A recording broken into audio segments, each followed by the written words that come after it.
We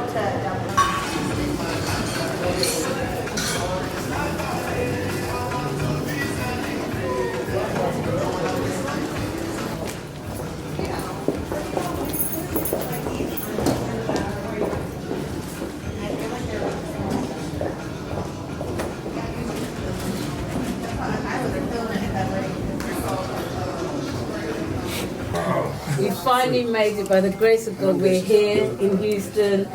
Today's the day. I just want to say thank you for everyone's hard work. If you see me in a corner later like this in a ball, it's okay. I'm all right. But just before we start, Dr. Margaret's going to lead us in prayer just over today and for everyone who's involved. Thank you. Let's pray and dedicate the day to God. Father, we thank you this morning for bringing us together, Father. For us, we are planning and we are executing because we are not aware of what you had planned. But to you, this was already written in your great book. This was already planned. And because you have planned it, we will execute it well. Father, we pray, oh God, that we will move with your wisdom and by your Spirit guide us, Lord. Even the things that are not perfect, they will be perfected by your Spirit. Amen. Even the areas that we are concerned about, we dedicate everything to you. We lay it at your feet. And Lord Jesus Christ, do it according to your will, according to your power, according to your desire. We are here just to do what you have asked us to do. I pray for everyone. I pray for safety. I pray that we are covered.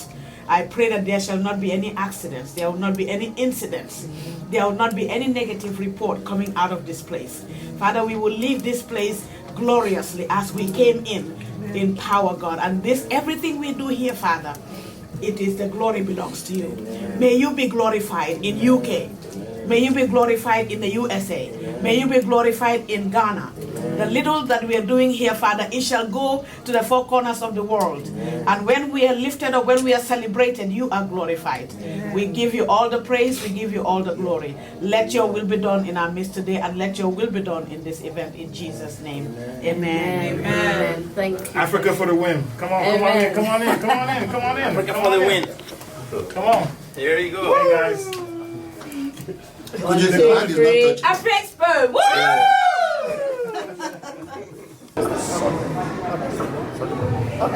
It's going to be a so I'm sorry for the time. Let's take it. Just dive in. Yes, I absolutely. Do you have time this weekend?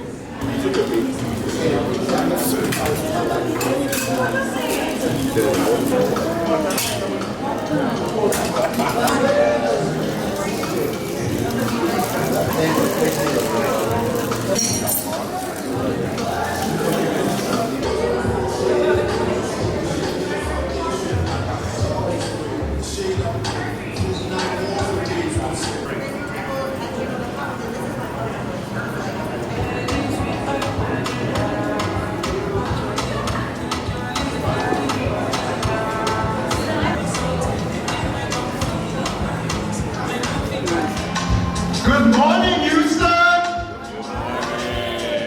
My name is I'm coming from New York, but I'm from Zimbabwe. And I'm part of the growing, impressive African diaspora.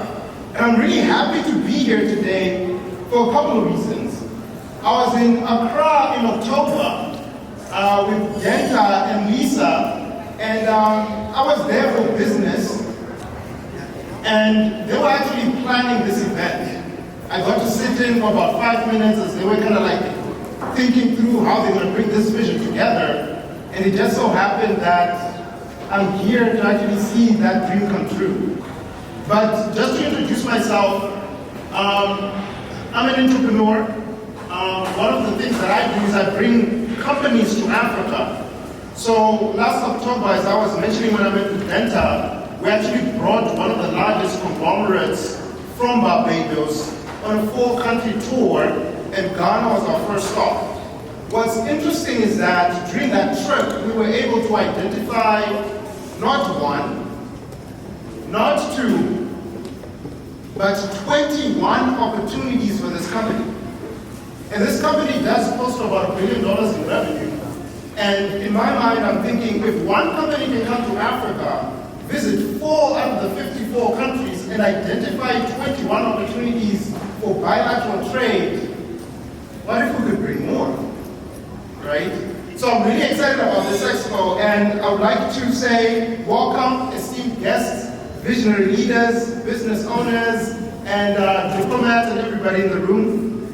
It is an honor and a privilege to be in front of such an influential audience today. But I want to say special thanks to GUBA Trade Expo in collaboration with Premanni Technologies and Texas African Chamber of Commerce for bringing AfriExpo 2023 together.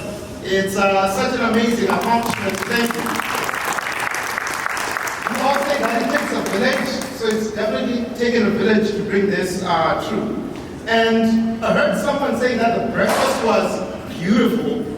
So thank you to Houston Gracing Table for the breakfast, and also for Premanni Technologies for sponsoring. Thank you. Now, before we begin, I just want to remind everybody about the theme this year for this expo.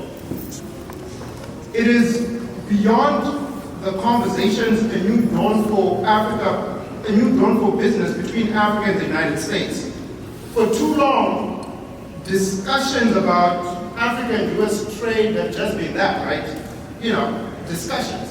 Yes, we've had wins here and there, but I'm a firm believer that the full potential of the opportunities between Africa and US trade, we're just barely scratching the surface. So here are a couple of stats for you guys. In 2021, the US government has helped close more than 900 deals across 47 countries for an estimated $22 billion in two-way trade. Now, what we want this expo to do is we want to shift the gear a little bit. What about if we take 900 to 1,000, right? Wouldn't it be good for Africa? Wouldn't it be good for the US? I'm sure everybody will say yes, right? Another statistic, since December, the Export-Import Bank of the United States, EXIM, they've authorized close to $1.6 billion with a B, right? $1.6 billion of transactions supporting exports to Africa. Now, we all know the number of resources that Africa has. So the question is, how can we turn that 1.6 to 2.6 or 3 billion, right? And the answers partly are in this room. So the intention today is not to just have conversation, but it is for us to have conversations that lead to cash flow, right? Action takers are money makers, so let's make sure we take action and we really set a new dawn with AfriExpo this year. Now, I'm going to introduce our first fireside chat. It has an amazing luminary panel, and Lisa, forgive me if I pronounce her name wrong, I'm Zimbabwean. Lisa Cooney. She is a visionary event strategist, and she's really here in the heart of Texas. She's celebrated for her unparalleled ability to craft unforgettable moments and a profound commitment to empowering the African diaspora. She loves mentoring young girls, and with a vast experience in public relations, she has a genuine passion for creating extraordinary experiences, and Lisa truly stands out as a beacon of creativity, dedication, and cultural enrichment. So you can come take a seat, Lisa.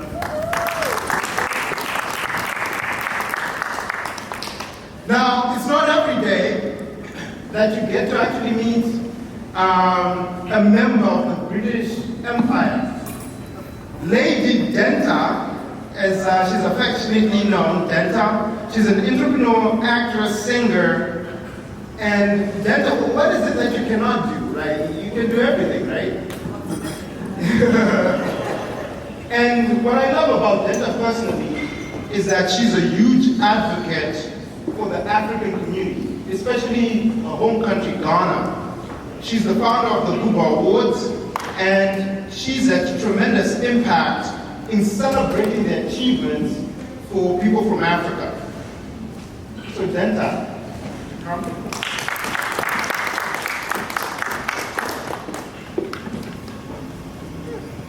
And we have Professor Nana Asare, an esteemed professor at Texas Southern University. Professor Asare is also a dynamic entrepreneur, leading firms like Nasari Athletics, Nasari Technologies, and he's played pivotal roles with the Ghana Association of Houston and the Texas West Africa Chamber of Commerce. Professor, welcome.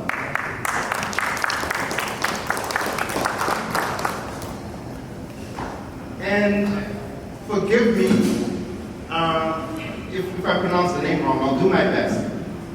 Kwajo, did I get it right? Yes, yes. A distinguished Texas-based entrepreneur, technologist, over 15 years in corporate America.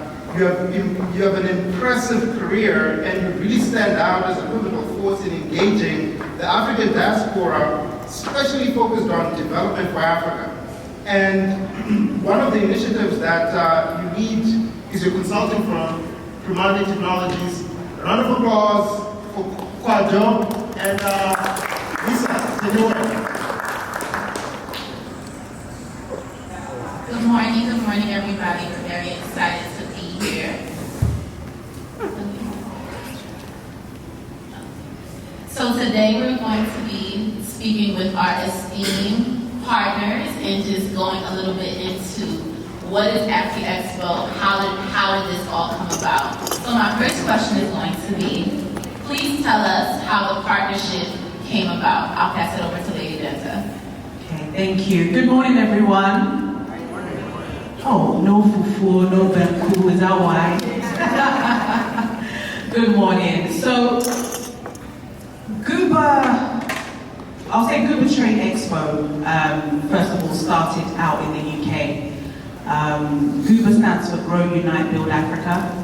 And so we started our enterprise in the UK, doing an award ceremony, and then later birthed the GUBA Trade Expo, which was mainly about to get our products out of Africa into the diaspora. On the continent, as you all are aware, we import more than we export. And so we import chicken, toothpicks, everything that you can think of, we are importing on the continent. And so for us, we wanted to make sure that products that are packaged well, that are, have good business projection, are projected out into the diaspora. And so we've done the GUBA Trade Expo about 6 years in the UK. We've managed to get products onto the ASOS marketplace.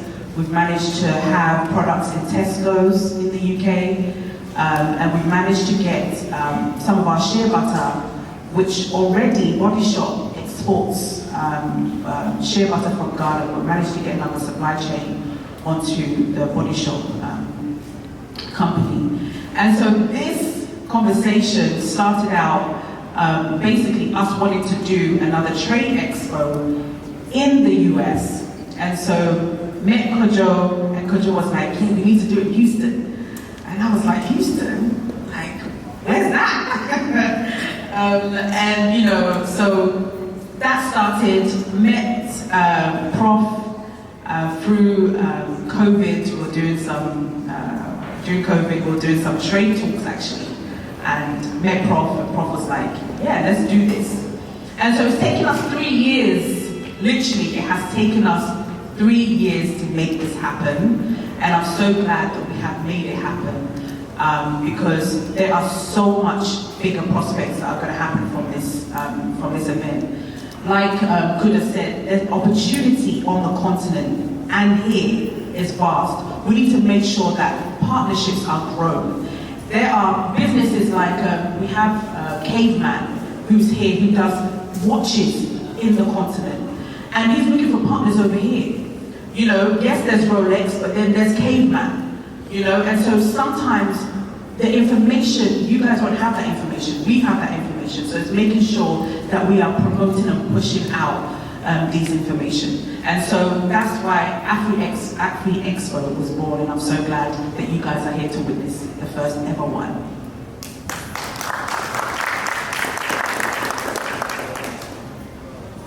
Thank you so much for that beautiful, beautiful description of what we've been working on And then my next question is going to be for Nana. Can you just give us a little bit about what are the aims and the objectives of AfriExpo? Good morning, everyone. It's a pleasure to have you all here. Lisa, thank you for that wonderful question. I think it's very simple. As it's been highlighted, there is a huge trade deficit on the continent. Now, the good news is that there's been an international policy, if you will, has been put in place by the AU called the African Free Continental Trade Agreement.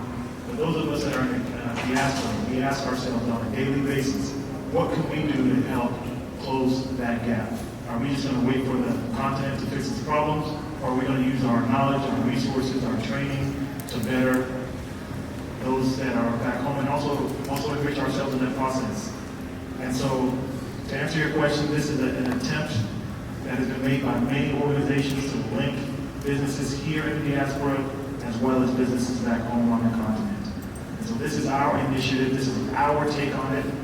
Of course, everything that starts with a big vision, you have to start small. So we're very grateful and thankful that you've taken your time out to be with us this morning. In the years to come, you will see this as a seminal event, and you will have been proud of yourself in being part of this. So thank you for being here. Your presence means everything to us. Thank you. Thank you so much, Nana. And next, I'm going to pass it over to Kojo. The question I have for you is, where do you see a partnership like this and partnerships moving forward going? Thank you, Lisa. First of all, you see, this partnership is like a marriage. The man will have a different version of how they met, and the woman will have a different version of how they met. So I'll take you back just a little bit, how this conversation started. Then I'll circle back to your question. I'll take it a little back to 2018. That's when I started this conversation. I was speaking to Mazda. Mazda is the Deputy Global Trade Manager at the Office of the Mayor of Houston. And Mazda would say, you know, as Africans here in America, we have a responsibility to help the continent economically. Let's do something about the progress. So Mazda will keep telling me this conversation a lot of times when we have lunch. Fast forward to 2019, that's when GUBA Enterprise came to the United States, New York, to have the GUBA Awards. Now, prior to that, I've been following the good works of GUBA for a long time. The GUBA Awards is a very excellent show that they put out there. So in 2019, I reached out to Lady Denta, and I said, Lady Denta, you know, I was trying to get the mayor to go to the awards. Because if anybody's been to the GUBA Awards, it's a star-studded event. Presidents and everybody would attend that event. That conversation did not really, we're not able to get the mayor there as intended. But then, I'm looking at some of the other subsidiaries of GUBA, and one of them was GUBA Trade Expo. That's when I said, Texas is a business state, and Houston is a business city. So the best of all your subsidiaries that will fit into the state is the GUBA Expo. And mind you, Sherry told you a story about how GUBA Expo was done the Expo back in the UK. So we started this conversation, COVID happened.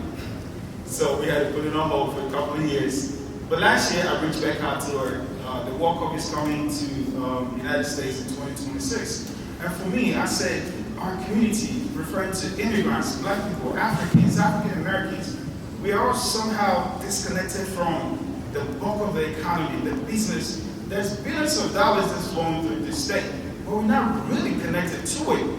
So my goal is to have us move beyond the conversation where we're not just always talking about trade and business, but we're actually doing business between private sector in America, private sector in Africa, and money is flowing back and forth. That's how our community gets connected to it. So Lady Danta said, Kojo, we're coming, we're going to do it. And here we are, GUBA is here. But I knew it was also a business expo, so we required a very strong partner. I started having this conversation with Nana back in 2020, I believe. He was with the Ghana Chamber of Commerce at that time. And fast forward, he's now with the Texas African Chamber of Commerce. So the president of Texas African Chamber of Commerce, Pozo, came aboard and said, Joe, we need to do it. So I'm saying all this to say that the enthusiasm is there. Everybody is excited.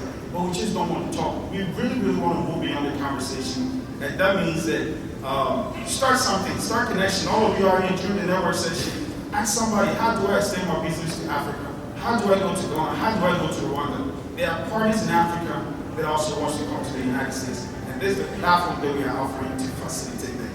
Thank you, Lisa. Thank you so much, Kojo. And then I'm going to take it back to Lady Denta. My next question would be, beyond the Expo, how can partnerships continue to have a positive impact on organizations here today? Okay. I think I'll just take it a little bit back. So last year, actually this month, last year, we did the GUBA Awards in Rwanda for the first time. And we honored the CEO of the Grammy Awards, Harvey Mason Jr., and he attended. And after his visit on the continent, he was like, wow, there's opportunities here that I've never seen. And now they are looking at Grammy Africa. And it's because we need to take that step. You need to come on the continent. You need to see. And then you will see the opportunity that there is. Like Kuda said, they went to 4 African countries and they came out with 21 opportunities. It's because it's a developing country, even if there's, sometimes we look at it as a challenge, but it's an opportunity. And so that's what we need to be looking at. Grammys is the biggest awards event in the world. And for them to be looking at the continent, it's a huge thing. Rwanda have just won the Formula One. Formula One is going to Rwanda. Do you know what I mean? There's things that are happening on the continent, and if we don't own a piece of it, others will, and others are looking. And so that's why this AfriExpo is really important, and it's really important that us as people are looking back on the continent, and that's how it's going to impact on Houston. Thank you so much, Nenta. And then I'm going to pass it over to Nana and ask you this. How will the Expo facilitate engagement between partners and event attendees? So first and foremost, we start with the concept of how to actually get deals done. A lot of times you go to conferences and there's business cards that are passed out, but there's not a lot of follow-up. We do have breakout sessions that get into discussing a little bit more in depth about the opportunities that we've seen, sort of like a case-by-case scenario within our various sectors. At this particular expo, we really highlighted 4 areas: technology, energy, agriculture, and manufacturing. Of course, there's so many other areas that we can focus on, and probably these 4, you could even have a whole day on each one of them, right? And so to answer your question, Lisa, we are going to have a breakout session, including with expert panelists that are going to get into the problem solving or some of the case analysis and the opportunities that are available in these areas. We hope that at the end of these sessions, that a real concrete example, real examples can be had for opportunities to engage in the dialogue further. So hopefully, out of this trade expo, we're hoping that at least one major deal or maybe one minor deal might come out of it. Either way, it's a win for us. And so AfriExpo aims to connect businesses, business leaders, in making this a very important step in the process of getting deals done. Thank you. Thank you so much. And then I'm going to pass it over to Kojo. My question for you is, as a startup technology founder, how crucial was the partnership with the ION, and how can other startups look at what you did and model that example? Thank you. The ION, we all know they're here. It's an innovation center. It's an initiative that started a couple years back. You have a lot of startup companies coming here, big corporations, big companies on the outskirts, Microsoft. You see their names on the walls. So this is where you come in as a technology company to get partners, to get network, to grow, to get big.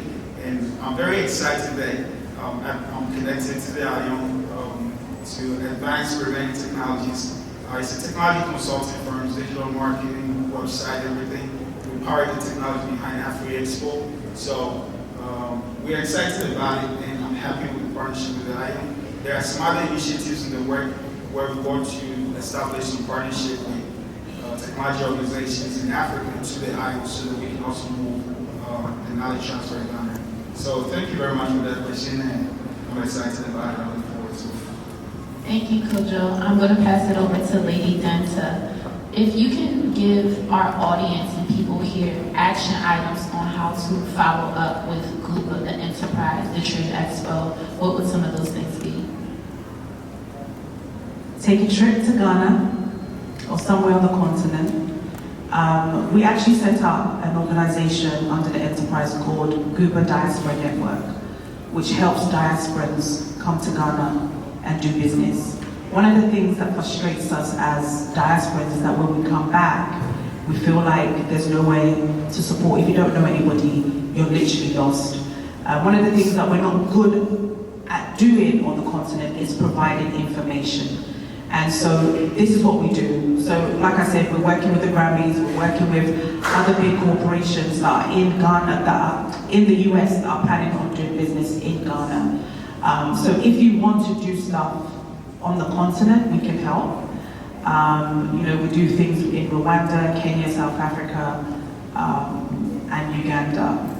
And so, we're open to help. If you want to do a tour, bring people. We did the tour for the Houston mayor.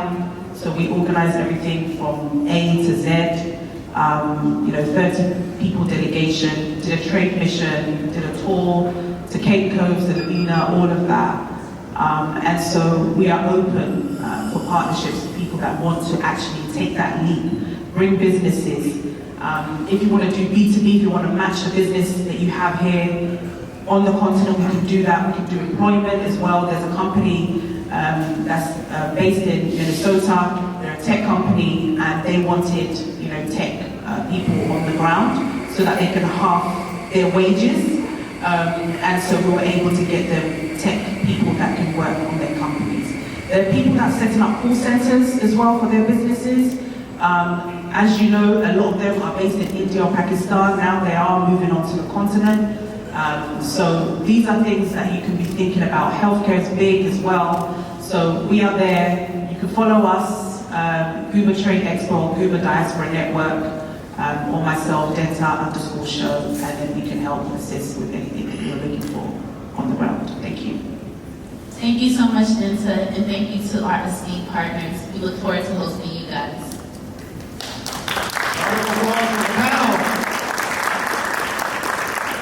Anybody go to Africa? Angelique? Ethiopia? Kenya. Nice. Where are you going? Where are we going for some? Gambia. Yes. Amazing. I haven't heard the south side, Zimbabwe, South Africa. Zimbabwe, we have one of the 8 wonders in the world, Victoria Falls. So, Angola? There we go. Awesome. So, our next fireside chat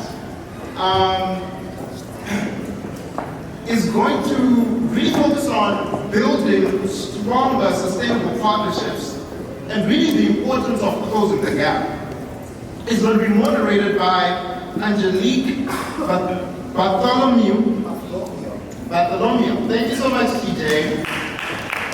A distinguished executive with over 25 years experience in the public, private, and international sectors. She's the principal at Intuitive Global Consulting, and she's been an instrumental force in really driving small business growth. A round of applause for Angelique.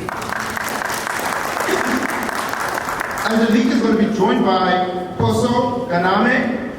He's a petroleum engineer. Eric Miller is also going to be joining the panel, as well as Willie Bruch, Mr. International, who's lived in so many countries and speaks 8.5 languages. Yeah. So, round of applause for this amazing panel. Nando. Yep. Oh, and Brendan Kelly is here. That's fine. And Brendan Kelly, you guys, is definitely connected to the U.S. Commercial Services. He's an international trade specialist and has been along the journey since 1999 as a trade specialist. So Brendan, thank you so much for joining us. Thank So, guys, listen on how building stronger, sustainable partnerships, how we can make that happen. So, Angelique, take it away.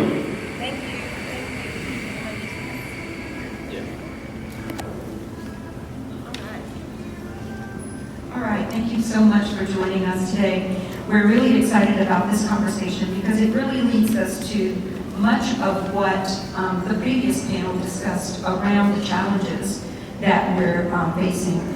The challenges that are faced between the two continents, exploring the biases and the hindrances for equitable trade. So we want to try to address some of those with these specialists who've been in this industry for many years and who really understand the intricacies of actually doing trade abroad.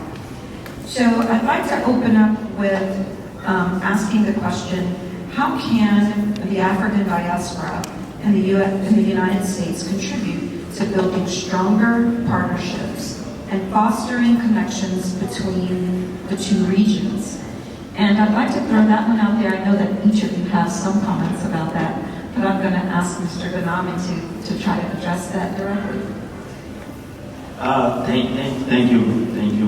This is a great question. So, before I answer the questions, just want to introduce myself a little bit quicker, and then come to the question. So, my name is Bruch, and I'm originally from Burkina Faso. I've been here for quite some time, petroleum engineer by training, entrepreneur by passion. I have the privilege of leading the premier platform when it comes to investment and trade between the continents and the state of Texas.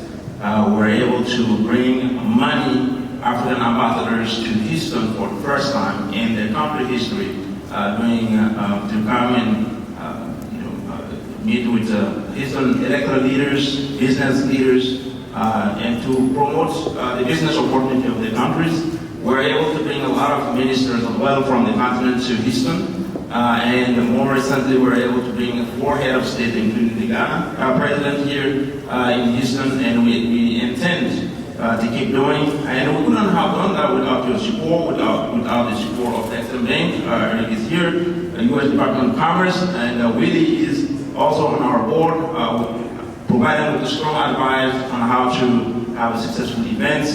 So we thank you so very much on behalf of the Chamber.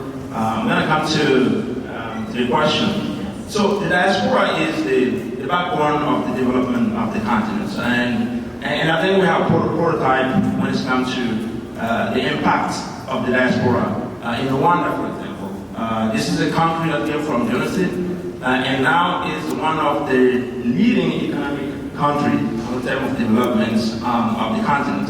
So the diaspora has not only the same educations as the U.S.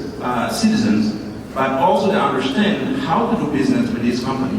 And more important, they understand the culture of Africa. They understand how the government is working in Africa. So it's easier for them to connect U.S. companies, advise them on how to do business in Africa, and also advise U.S. Africa partners on how to interact with and engage with U.S. companies, U.S. governments, and to do business and to have a successful business. So I highly encourage diaspora to get involved when it comes to entrepreneurship. Learn. You have the biggest leaders when it comes to doing business overseas. Here on the panel, you have Exim Bank that can support. You have U.S. Department of Commerce that can also support, and you have Willie, who's been a CEO for a lot of many years. He understands. He's been in so many different countries around the world, and he speaks well French and 8 languages. He's going to talk about it. But it's very important. And also, the Chamber is here as a platform that can help you connect with these institutions. That's why it's the key when it comes to developing the country. Thank you so much for expressing the importance of the value economically of the diaspora and why those communities are really targeted for the opportunities for trade, because there's been so much exchange internationally amongst that community back to their lands and regions that we now collectively realize truly the impact economically. So since we're along the lines of finance, I'm sure, Eric, you know that the next question is coming directly to you as a Texan, but you've been here dealing with the financial aspects of businesses that want to explore opportunities abroad, not just from an aspect of purchasing equipment or doing work abroad, but really building relationships on a financial institution level that will allow them to really expand and build capacity. So tell us a little bit about what the current trends are and the opportunities in a financial and international trade market between the U.S. and African nations. What are some of the things that Exim Bank is doing and your particular role in that? Great question. Thank you all for being here. Thank you. Is this on? Can you hear me okay? Okay, all right. Yeah, and thank you to the Chamber also and GUBA for the invitation to participate. We're excited to be here. We're a small little federal agency called the Export-Import Bank in the United States, otherwise known as Exim Bank. And our role in trade, and Africa is a big target for us, our role in the process is to help U.S. companies become more competitive when selling abroad. And the reason that government gets involved as a resource to help you as a U.S. company is really we have our own selfish reasons with regard to the trade deficit, right? We're taking a lot of stuff in, not sending a lot of stuff out. So the government gets involved and helps fill in gaps. And think of us on the panel really as resource partners. We all have the same idea, and we want to help you as a U.S. company export more products. Exim Bank in particular is on the finance piece of that. So what happens is when you're a U.S. company, you find a market you want to enter, and you have some kind of contractual relationship with a buyer, an agent, and distributor, you know, whatever the widgets are that you're selling, or the service, by the way. The next problem is money. Money becomes a big problem at that point because then it becomes, is this okay? Can you guys hear me better? I'm sorry, I was holding it too far away. Money becomes the next problem. Okay, so when you are negotiating a contract with a buyer, the buyer may say, you know, I like the product or I like the service, but I don't want to wire you money, right? I don't want to wire, because what if you close your doors? I don't know you as a new relation. I don't want to transfer X amount of dollars to you and hope that you perform the service or ship the product. The exporter may say, that's fine, but I don't want to ship you the product and do the service and hope that I get paid. So there, you know, we're here now at this conference. We're forging relationships. We're exchanging cards. We're exchanging information.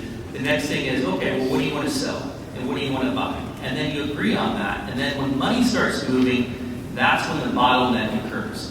So we have a product to alleviate these challenges called credit insurance. And what we do is we tell the U.S. company, you know, sell your product, sell your service, give the buyer a credit term to pay. Let's call it 60, 90 days after shipment, whatever it is. Put that on your invoice, and the U.S. federal government via Exim Bank will protect that payment for the U.S. exporter. Meaning, if the buyer, wherever, does not pay the exporter, we will pay the exporter. So we help enable that process and allow the exporter to sleep at night. We allow the buyer to sleep at night. Everybody's happy. We ensure the payment. So as I mentioned, Africa is a big hot spot for us. We're looking at. It always has been. But it's also ripe with opportunities. And I think I'm preaching to the choir here because a lot of companies are, as they're looking to expand and grow and uncover rocks and look for new opportunities, the word that I keep hearing over and over again is Africa. So that's kind of the direction everyone's looking. The government's supporting that, and we're happy to participate. Thank you for the question. Awesome. Thank you so much for that, Eric. Now, Mr. Willie, say the last name. Just Willie. In multiple languages, you said it earlier. So, Mr. Willie has been a part of the historical international opportunities abroad for more than 40 years. And as Mr. Bozo said, he's a part of the chamber here locally, doing really great things to allow businesses like ours to move into mainstream internationally. Mr. Willie, can you share with us what you believe are some of the barriers to the development of manufacturing opportunities in the region, and share some of your experiences from a manufacturing perspective that you've done so well in over 180 countries around the world. Just going to focus on one country to give an example. I invested 1.8 billion to be in a potash mine in Congo Brazzaville, close to Pointe Noire, in the jungle. It took us 2 years to develop that project with the World Bank, Bank of African Development, the Bank of European Development, the Bank of Asian Development, and the help of Paribas of Paris. And all the way from feasibility study to feed study to detailed engineering studies, building the plant, operating it, making the connections with railroads and so on and so on and so on. The biggest support I got is from Minister of Mines in Congo Brazzaville. He was my best supporter. And 3 times during my project, I had to go with him to the president of the country. And the president fired 3 ministers because they want to do work. So when you do business in Africa, you need to make sure that you have the right connections, the right support. It's fundamental. Otherwise, you're going to be faced with a lot of obstacles, especially in big projects like that. In smaller projects, like local manufacturing, export, import of goods, there's so many opportunities, but I see also a lot of people who are not doing their homework. And that's a recommendation that I give to people here in the US every time you want to import or export, do your homework first. There are so many resources available. A lot of people don't use them because they think they know best. And that's mistake after mistake after mistake. So learn, do your homework, talk to the embassies, talk to the consulate, talk to people who have been there, but done business there, understand what's right, what's wrong, how to do it, and you'll be super more successful. Thank you so much, Mr. Willie, and I think that that's a great segue to our question for Mr. Kelly. Mr. Willie has talked about some of the challenges that, or barriers that we faced. Can you share some of the current regulatory challenges and compliance requirements that businesses should be aware of when engaging in opportunities with U.S. and Africa trade, and how they can effectively navigate that through your organization at U.S. Commercial Services by chance? Yeah, I mean, hello, can you hear me? Got it? Did I press the button? Yes. You're press it. Oh, I got the green light. Thank you so much, Nat. Yeah, so we are located in all the embassies, consulates around the world. And our main focus is matchmaking partners together, meaning companies here and companies overseas for exporting purposes. And I think there's, compliance is, I always say, you want to put the horse before the cart, right? You want to make sure the engine of your drive is sales, and then follow up with compliance. And I think in the U.S. sometimes I see a lot of people worried about compliance first. And for small, mid-sized businesses, compliance can be it can just lead them down these complicated garden pathways that can take months of their time, really, and largely unnecessary, I think, in the respect for many small and mid-sized businesses, because some of the export licensing, you don't really need it for a lot of small and mid-sized businesses. It's about, dual use and military applications and stuff like this. So these things, I would say, come first to us and ask us as your central point here about any compliance issues.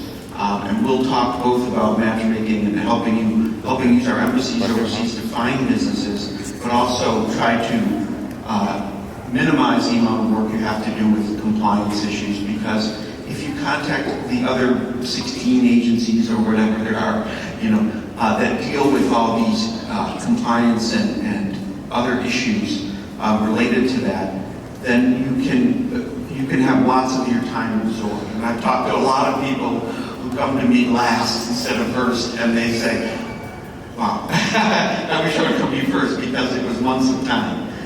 So that relates to what Willie's saying about doing your homework.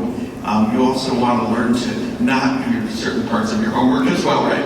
And you want to focus on where the success is and then where the obstacles are, and then when you encounter each obstacle step by step, how to overcome that. And recently, it's about persistence, really, with each step. Each step is a challenge, and if you're an entrepreneur, you're probably used to a lot of challenges, more than big businesses are, who are not, sometimes, American businesses that don't have patience.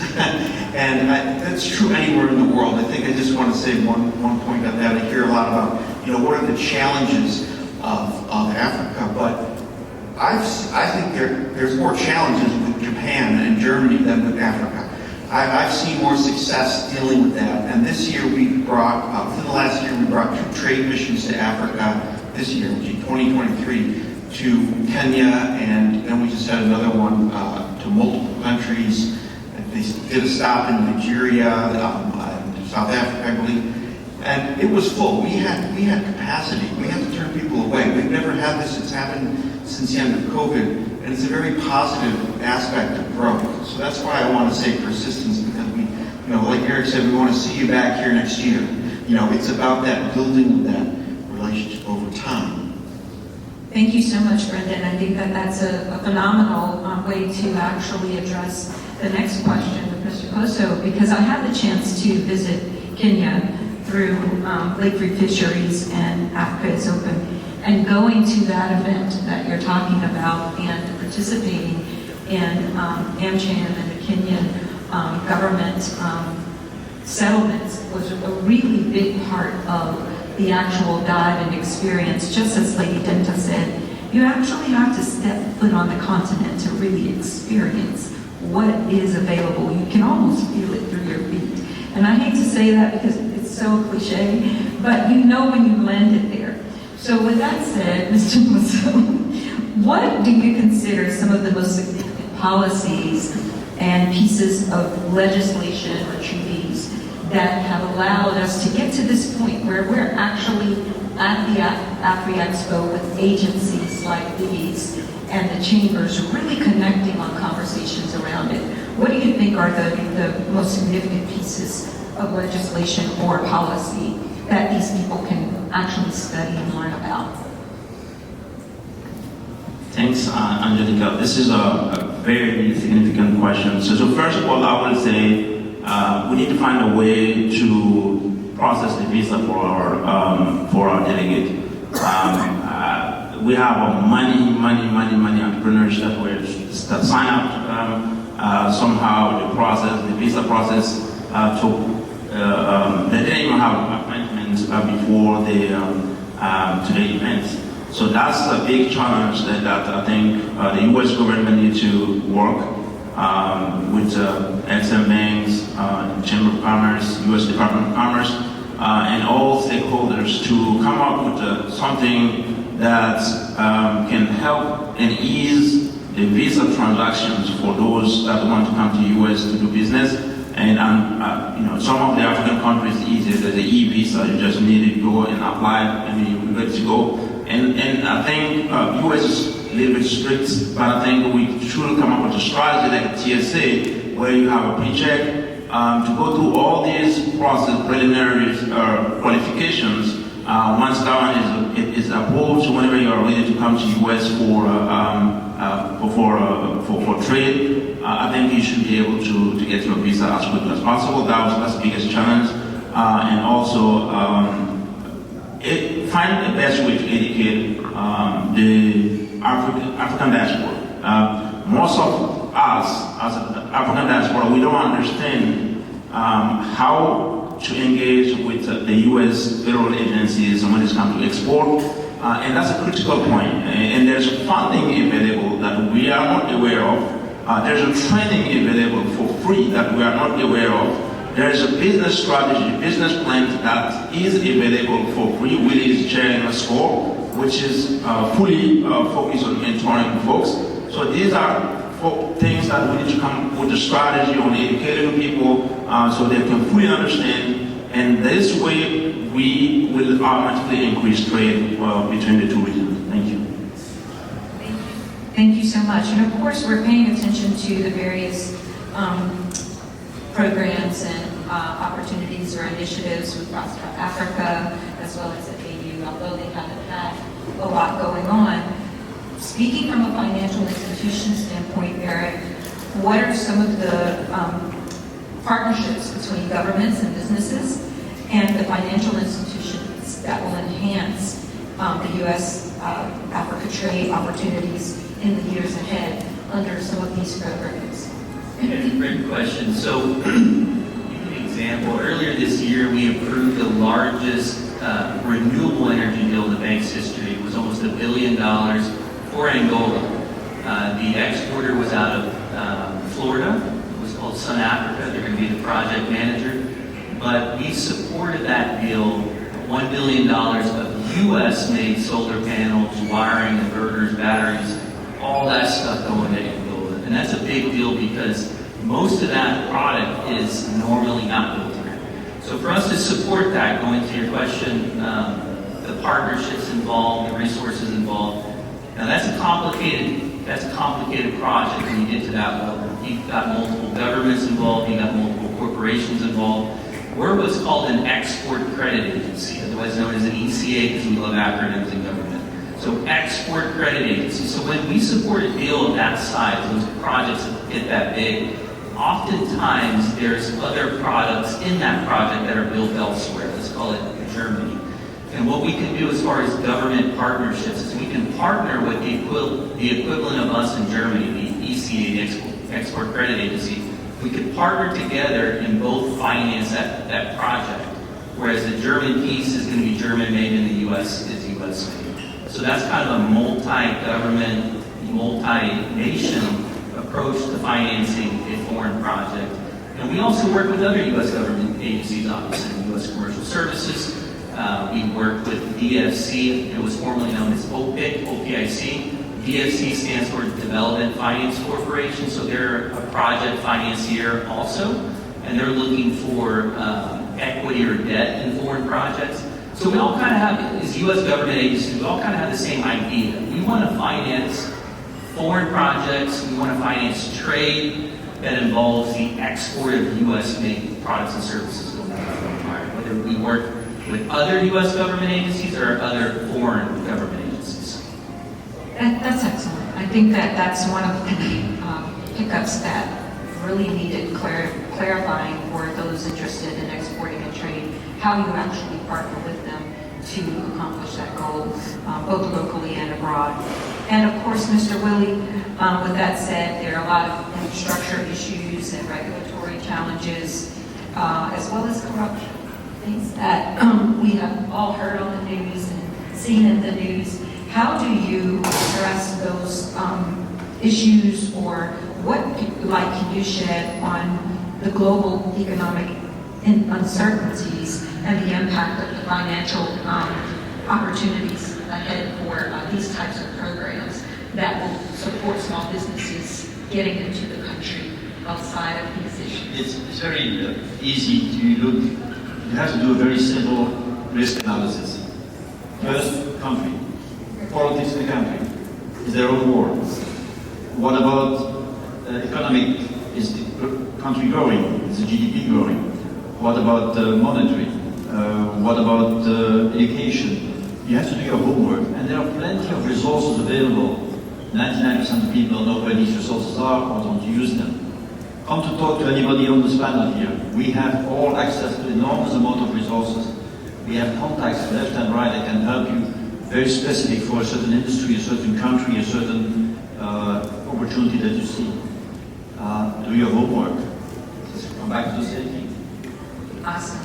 And lastly, we're going to close with Mr. Brendan Kelly, because I know that U.S. Commercial Services has services that are targeted for SMEs to benefit from directly. Can you quickly share what those three categories are and how these SMEs can actually take advantage of one or both or all of them? Yeah, I mean, we have something that is called the Gold Key service. That's our most famous matchmaking service. And that has been around for 40 years. And it works because, as you mentioned, you go to the country and meet the people. And that instantly kind of jumpstarts relationships and relationship building. And what we do on the ground over there in whatever country you're looking at is reach out from the people in the embassy there. Usually we have host country nationals, of that country who go out and take the brochures and letters from the American small and medium-sized company and then promote it and try to screen for partners over there that would have potential to meet. Now, during COVID, we started, ramped up really very quickly, the virtual version of that, the virtual GoKey where you're meeting first online, and I think that is the best step. I remember one of the first ones we did was with Mozambique, and the connection was great on their side. Mine, I was having a little problem. So, you know, we did have great connections with presentations throughout Africa, and it was, you know, very pleasantly surprising to see this one-on-one direct presentation where companies here are presenting their potential partners, government agencies over there. I think I did 6 of them for one country around the coast of Africa. So it was, you know, and then you can get on the plane. So you're going to meet 3 or 4 or 5 people over there virtually, see which ones could be good partners, and then jump on the plane. So we charge a little something because we have to. We're a government agency, but it's we don't make anything off it. So for small businesses, so a few $100, and it's a great way to start on that. I want to thank this amazing panel of agencies, chamber people, you're considered an agency, that have shared some of the in-depth conversation about how to get involved in trade. But AfriExpo is doing a phenomenal job pulling all of these dots together for us. So thank you all so much for joining me, and I really appreciate y'all's time. Thank you so much.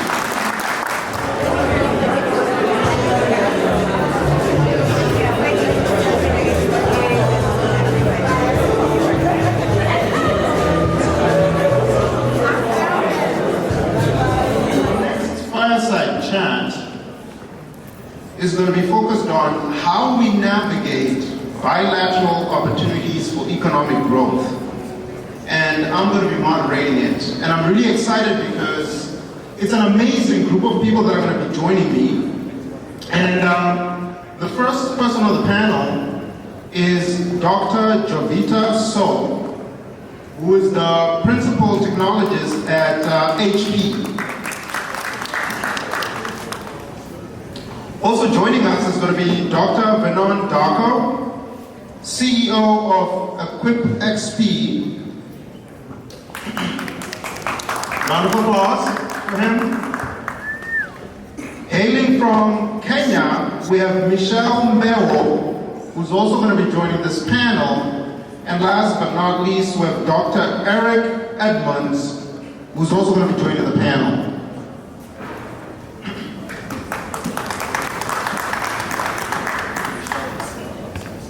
Okay, so we're waiting for Michelle.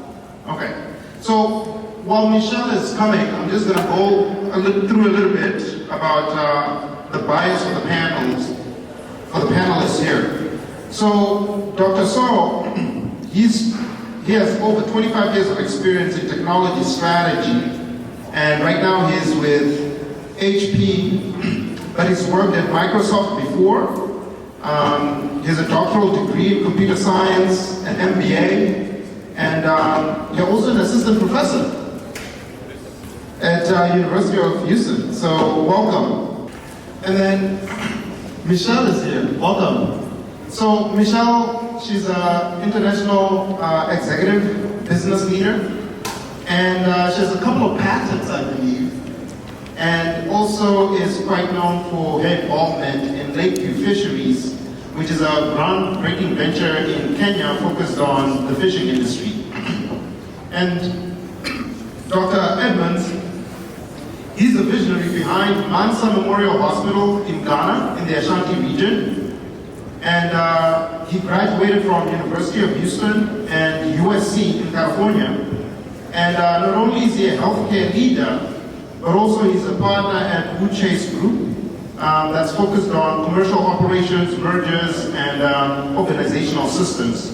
And then Dr. Darko, CEO of AfriExpo. Am I saying it right? He has over 25 years in experience. He's also an author, Think, Act, Breathe Global, and Grow Your Business, where he shares some insights about, global business. And we have another guest who's going to join, Abdel Fanet. Thank you so much for joining. So, to kick it off, since we're going to be really talking about how to navigate bilateral, agreements, bilateral opportunities for economic growth, Dr. So, I'll start with you. Based on your extensive experience in IT and technology, how do you see technology playing a pivotal role in bilateral economic growth between countries with a focus on US and African countries? Thank you so much. Good morning, everyone, and welcome for coming. Technology has been at the forefront of industrialization. Currently, we are in what is known as the fourth industrial revolution, which is actually centered around the convergence of our cyber and our physical world. Okay? The third industrial revolution was more about automation. We saw large-scale automation with industries like the auto industry in Detroit and in Japan. Now what we are seeing is this whole concept of both commercial Internet of Things and the industrial Internet of Things. What that means is that companies are becoming more and more digitized. Unfortunately, the penetration rate for Industry 4.0, or this whole concept of digitization, is only about 35% penetration. In Africa, it's under 10%. So there is massive opportunity there. Okay? That fourth industrial revolution is actually already being ushered out, and we already are at the beginning of the fifth industrial revolution. So the fourth industrial revolution only lasted about 35 years, which is crazy, because the third industrial revolution lasted over 100 years. And then we have the fifth industrial revolution, which is actually the infusion of artificial intelligence into all the cyber-physical systems is upon us right now. So for Africa to actually harness all these changes, they have to really embrace technology. So what we are seeing, the challenges for Africa is that we still have very old structures in place, what I call the colonial infrastructure, that is pretty much keeping Africa behind, right? Even if all these technologies were to be brought to Africa, we're still going to see that the continent will continue to struggle for several reasons. The first one is that bilaterally, trade partners don't treat Africa as equals. They don't treat Africa with an understanding of the peculiarities of those 54 different countries, which have distinct cultures and differences, and laws and different policies. So I would say that as we bring all these technologies to Africa, we have to do what we call localization. We have to localize those technologies to suit the needs of African people. We cannot just shoehorn it into Africa, it's not going to work, right? So that is, for now, those are some of the things that I would talk about. That's really interesting. Now I'm going to hop over to Michelle. And your question is, as someone who has bridged the gap between the African diaspora and the African continent, what opportunities do you see for bilateral economic partnerships between Africa and its diaspora? Can you hear me? So I'll speak from the agricultural perspective. Coming from East Africa, and of course Africa as a whole, agriculture is really a backbone of our society. We eat everything that we produce everything that we're looking to eat. We are a farming society. We have land that is made for agriculture. This is robust. But the challenges we have, as dependent as we are in this growing population, things such as inputs, feeds, and so forth are very, very costly. These make up to 60 to 70% of our production. production costs, but we're highly dependent on agriculture for our society, for our livelihood. From a diaspora connection, how can we collaborate? How can we make this work? We need to figure out how to make it cheaper. Agricultural feeds need soya. Africa does not produce sufficient soya to meet production needs for cows, cattle, for fishing, aquaculture, for chicken, any type of agriculture, anything that we eat that needs these inputs, we cannot provide the feed for it. Yet it costs us 60 to 70% of our production cost.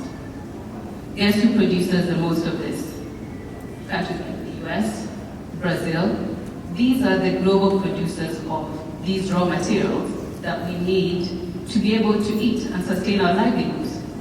So how can we link our diaspora needs, our existence in the diaspora, to provision on the continent? We must figure out how to partner with these producers here, the big soy farmers. It's cartels that we're not able to access and export to Africa. How can we make those cheaper? How can we make fully manufactured food cheaper? We are, as a whole, agriculture, aquaculture, importing our feed to be able to sustain our production. If we're importing it, imagine the cost to us importing in dollars, in euros, wherever we're importing from for our production. And imagine when it finally gets to the table. It means a lot of people are not able to eat. So from a diaspora perspective, we need to find linkages in how to source these inputs much cheaper.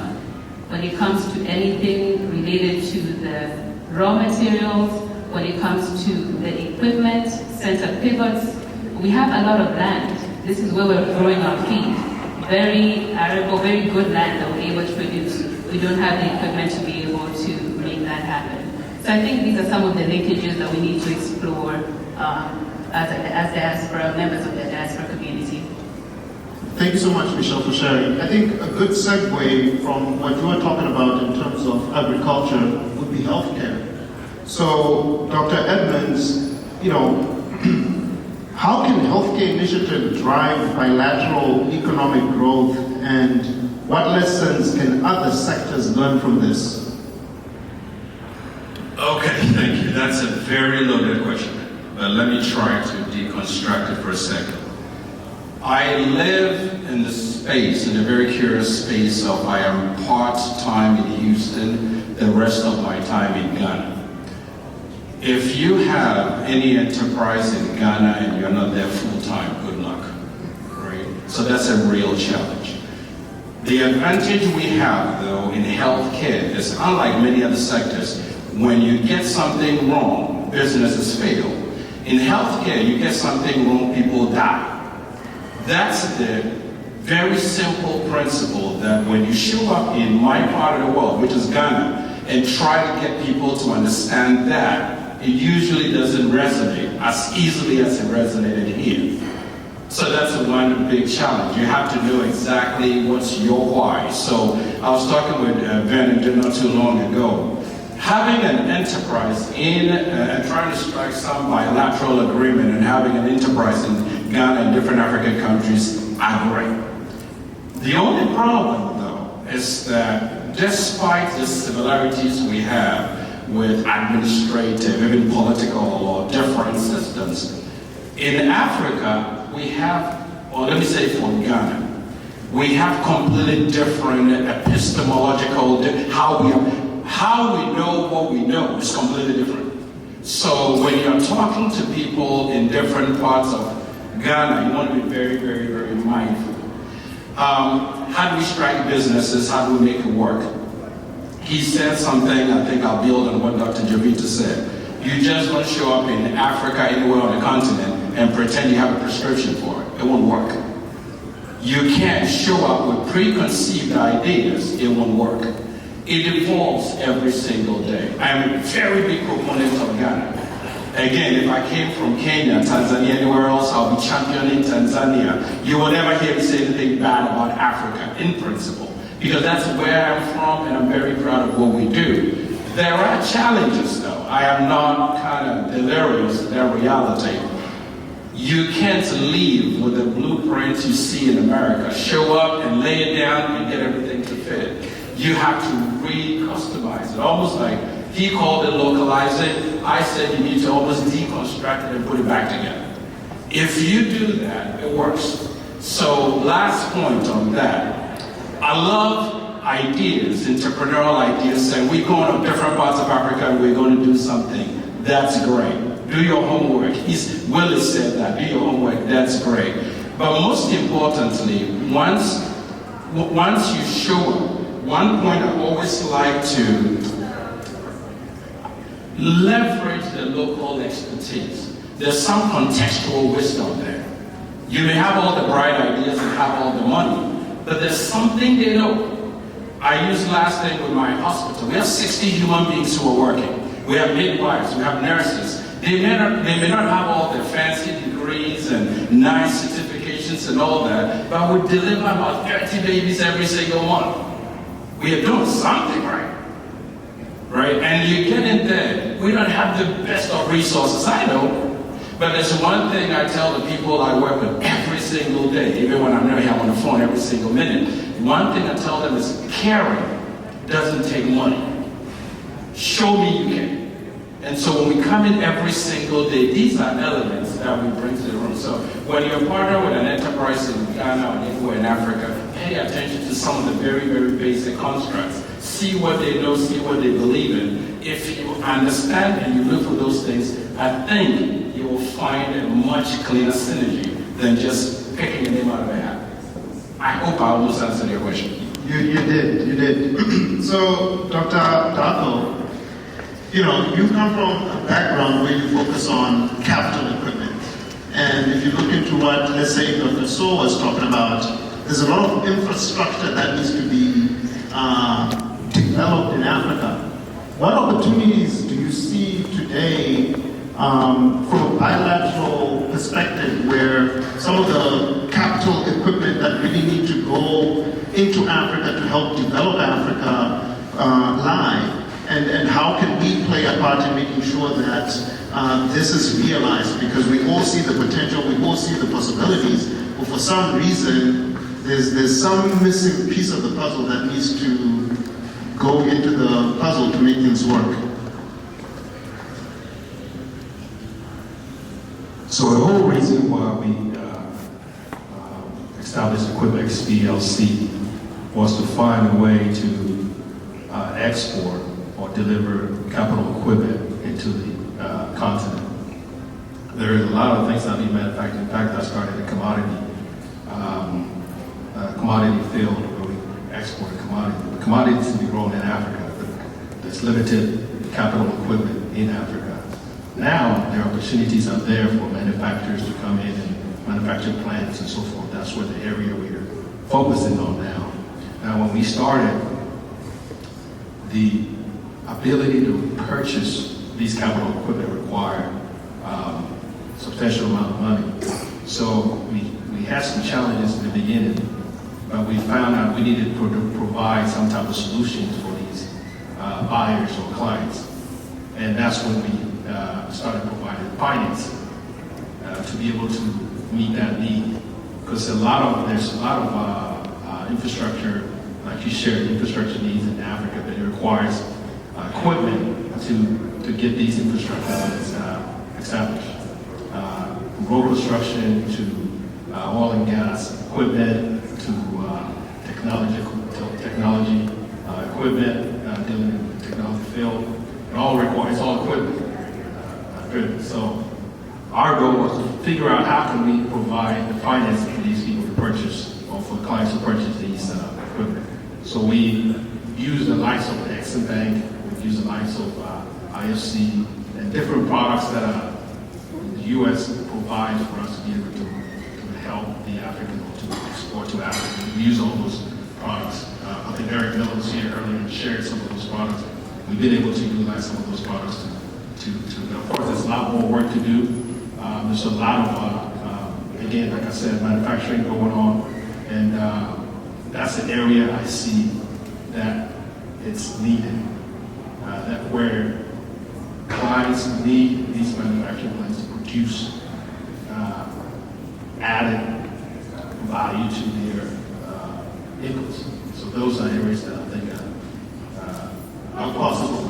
Yeah. So Zimbabwe had an election a couple of weeks ago, and my grandma, who's almost 90, sent me a picture on WhatsApp of like the election results.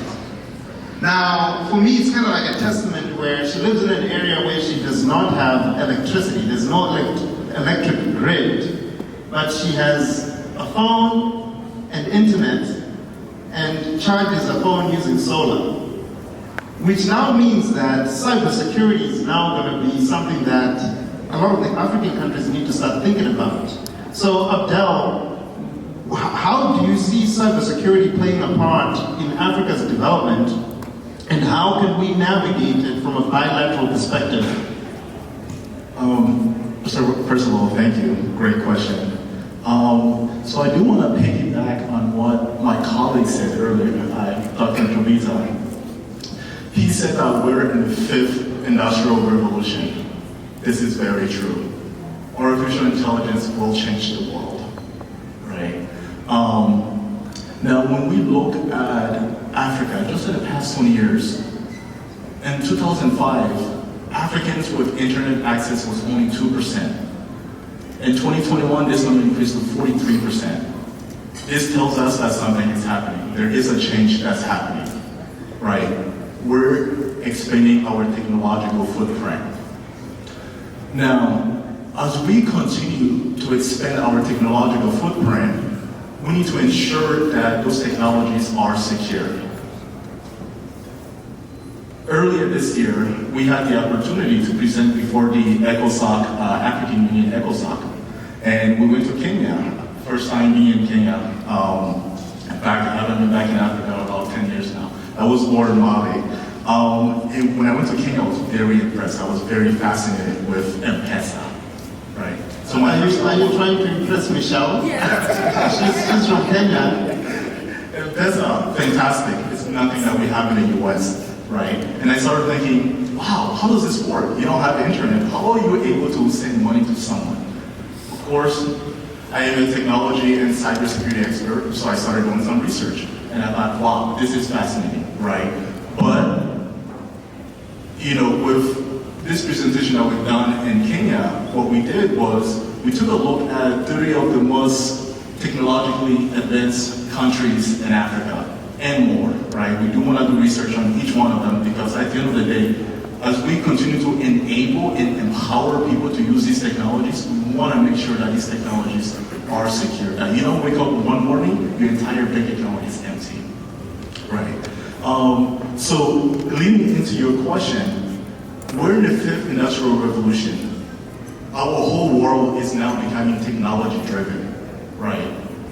Statistics shows that in about 30 years, by 2030, that Africa will have the youngest youth. This means that the world is going to be looking to us to provide some kind of help. If we're moving towards a digital world, we need to start educating our youth today. On top of that, we've seen that a lot of cyber attacks affects Africa, and a global average affects Africa higher. And there's a good reason for that. It's because we are not designing this technology with security in mind as we develop these technologies. So it is crucial that we start paying attention to what's going on in the world, but we also start educating ourselves. We also start educating our youth to be prepared for that future. Thank you so much. So, Dr. Saul, I want to come to you because one of the things you focus on is sustainability. And you look into Africa, right? How can they design some of their programs from an IT perspective to make sure that as they're developing this infrastructure you touched on earlier, they're now designing it in a very sustainable way? Awesome. So, from a sustainability standpoint, let me set the stage here. In 2015, countries met in Paris and they passed the Paris Accord.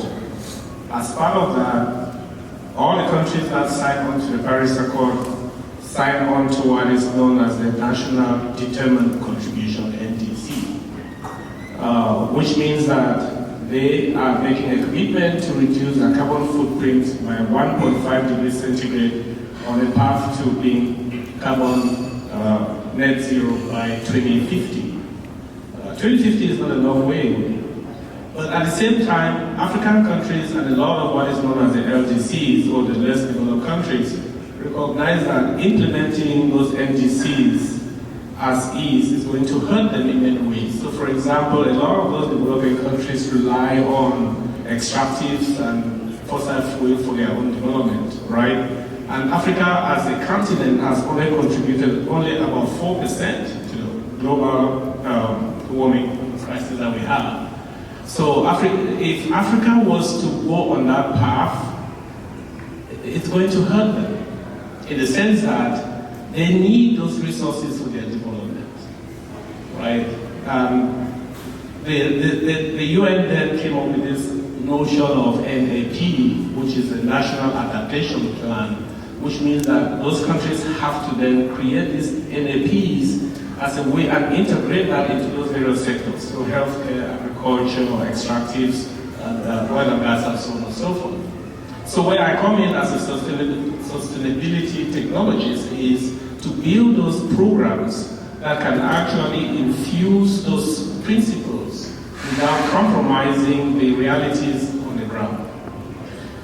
Now, the challenge that Africa has is that Africa doesn't have an equivalence of the National Institute of Science that we have here. We don't have the equivalence of the National Institute of Science and Technology or the European Institute of ENISA, which is that's what's known. So where Africa can begin is to start owning their own standards, to build a standards body. The AU has their program 2063. Excuse me, that doesn't have any of those in the plans, right? So I'm working with some of my partners and colleagues to make sure that we Africans build our own standards. So we should stop consuming those standards that are brought down from overseas. I wanted to pivot and address something that has been crucial to technology in Africa. Technology as a whole is supposed to be a business endeavor. That is what we all believe, like the grandma that was texting you at 90 years old. But as I look at it as a researcher and as a business person, I run a business for Africa, I saw that technology has actually been one of the boons for Africa's development. So I'll give you an example in the oil and gas industry where a lot of African economies depend on oil and gas. They depend on the technology that is brought in from the multinational companies, like the ExxonMobils, the BPs of the world. And when you all go back to your countries and you look at the oil and gas agreements that are in place, they call them production or profit sharing agreements. They are set up in such a way that those countries that bring in the technology keep about 80% of the profit, 70% of the profit, or even in some cases 90% of the profit, and the host country keeps 10%. Wow.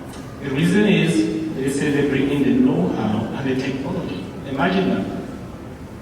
Africa with 750 million people will then depend on the know-how from outside and then give away 90%, 80% of their natural resources and keep 10-20%.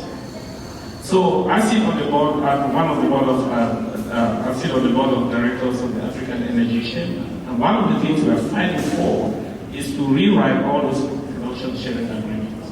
But it starts with all of us understanding what they are. They are in the books today.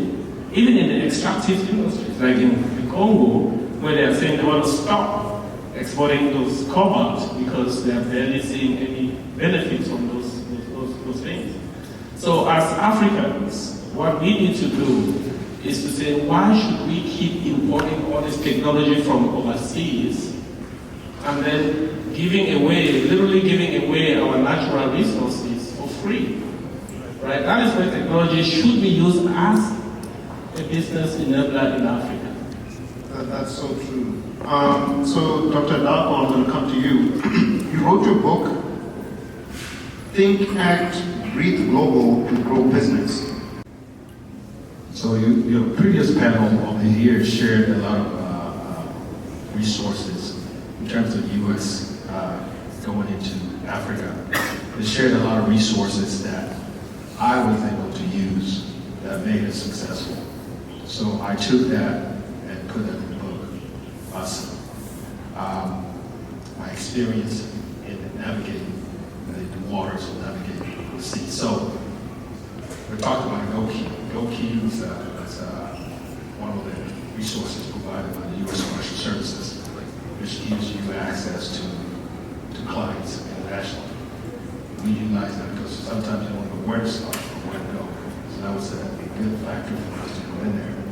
Also, I should also share the financing portion because it's critical. It's almost financing is almost like rain for a farmer. So that's critical to anybody going overseas or working in this region, even for raising funds, whatever the case might be. Financing is key. So some of the things we did is finding all the solutions around being able to finance our clients. So those are two things. But in a nutshell, the last thing I would say is going to these continents, traveling to these countries, finding out the culture, understanding the culture, understanding the people, understanding what product will work in that marketplace. So those are key factors that I think people need to be cautious of in going into these markets. Before you decide to go sell a product in a particular market, you know, then understand that this will work here, will not work here, or how do you navigate through that? Like Eric shared earlier, you have to understand the culture to be able to work in there. In some cases, you may be expecting things to speed up or expecting things to be quick, but sometimes it requires patience and understanding it. Getting to know the people before you make a transaction. So there's a lot of factors involved. I encourage people to buy the book. Yeah.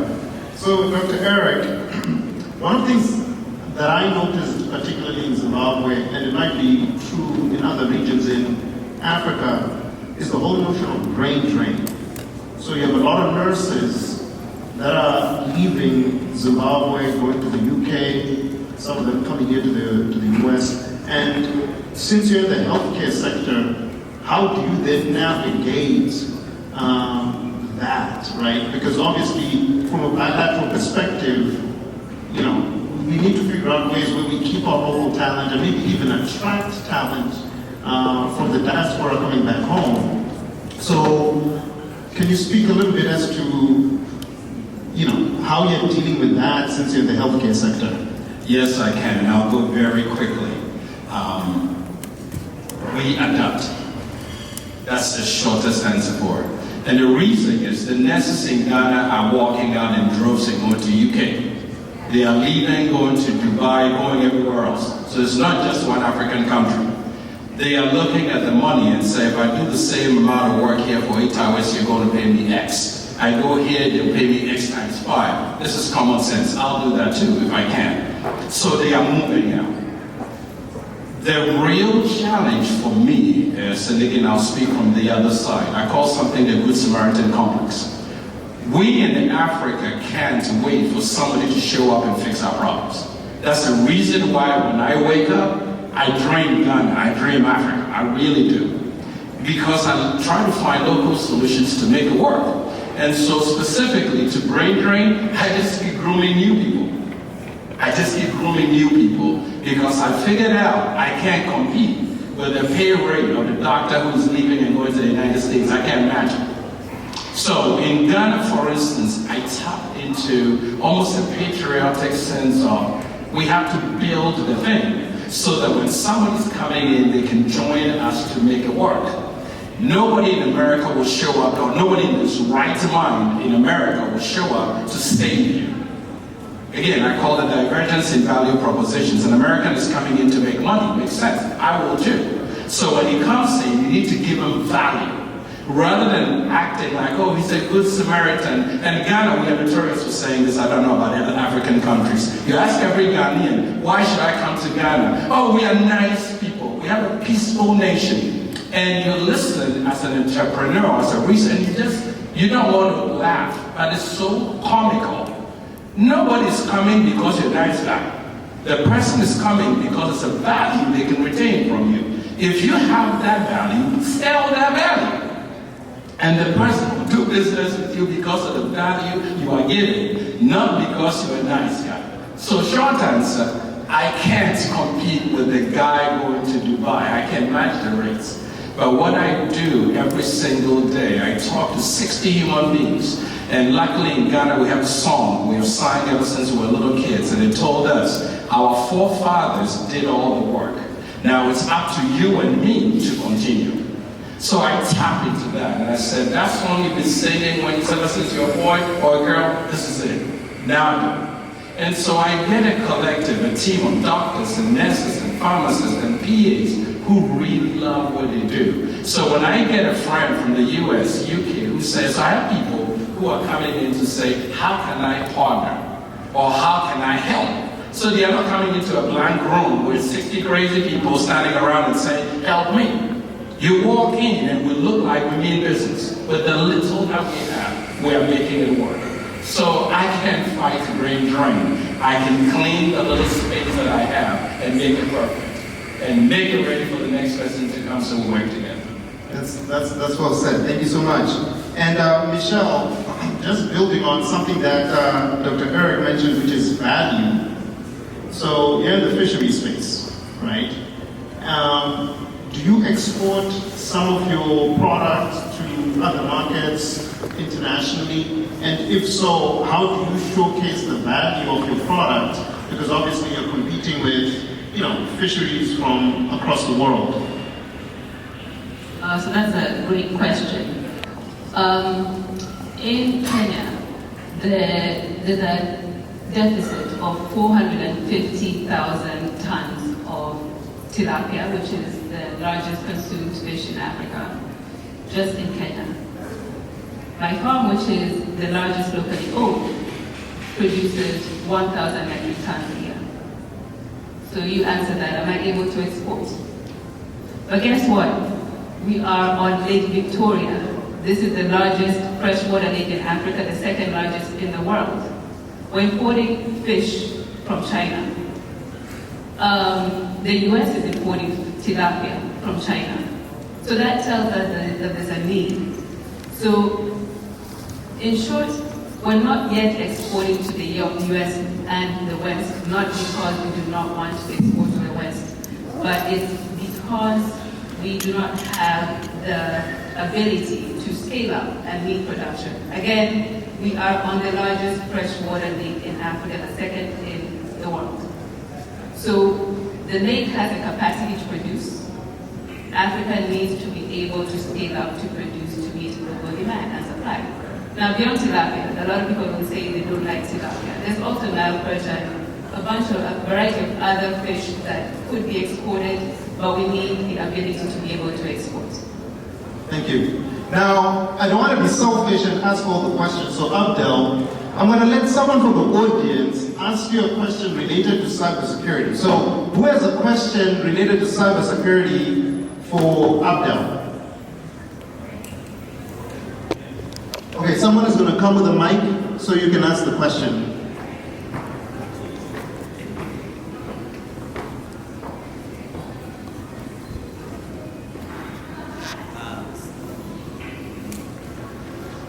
So thank you for coming, and I just want to ask you a question.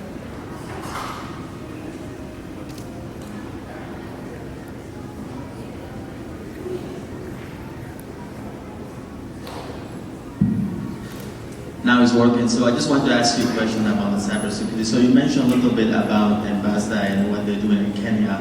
So how can African countries really just use technology in order to protect their critical infrastructure? We know that here in the US, the government is doing great. And in Africa, we see that a lot of, especially the government, their infrastructures are just the old school way of doing. So how can they be able to, as they transition to this digital world, to protect their infrastructure? Wow, what a great question. I did not plan him. So this is why we're here today, right? I co-founded a nonprofit organization called CSNP. It is a US-based organization, but today we're in 3 countries, right? And our goal is to, once again, empower people, right? Cybercrime affects everyone. Doesn't matter whether you're an organization or an individual. You are affected by it, right? And one thing I do want to tie back to what my colleague said earlier, that Africa people wait for an answer, right? And I think this is why we are here today. We want to educate Africans on technology, on cybersecurity, so that another for-profit organization doesn't come and create something and have all that revenue go to the country, right? So this is the primary reason why we are here today. We have developed a 3-tier strategy that focuses on how do we educate businesses, whether you're in healthcare, energy, to just protect the organization that you work for. And we've also seen that 90% of cyber attacks actually exploits the human vulnerability, your emotion, right? So there's no technology that's going to be able to protect you from that. There is education, being aware of those threats that's going to help you with that. Great question, thank you.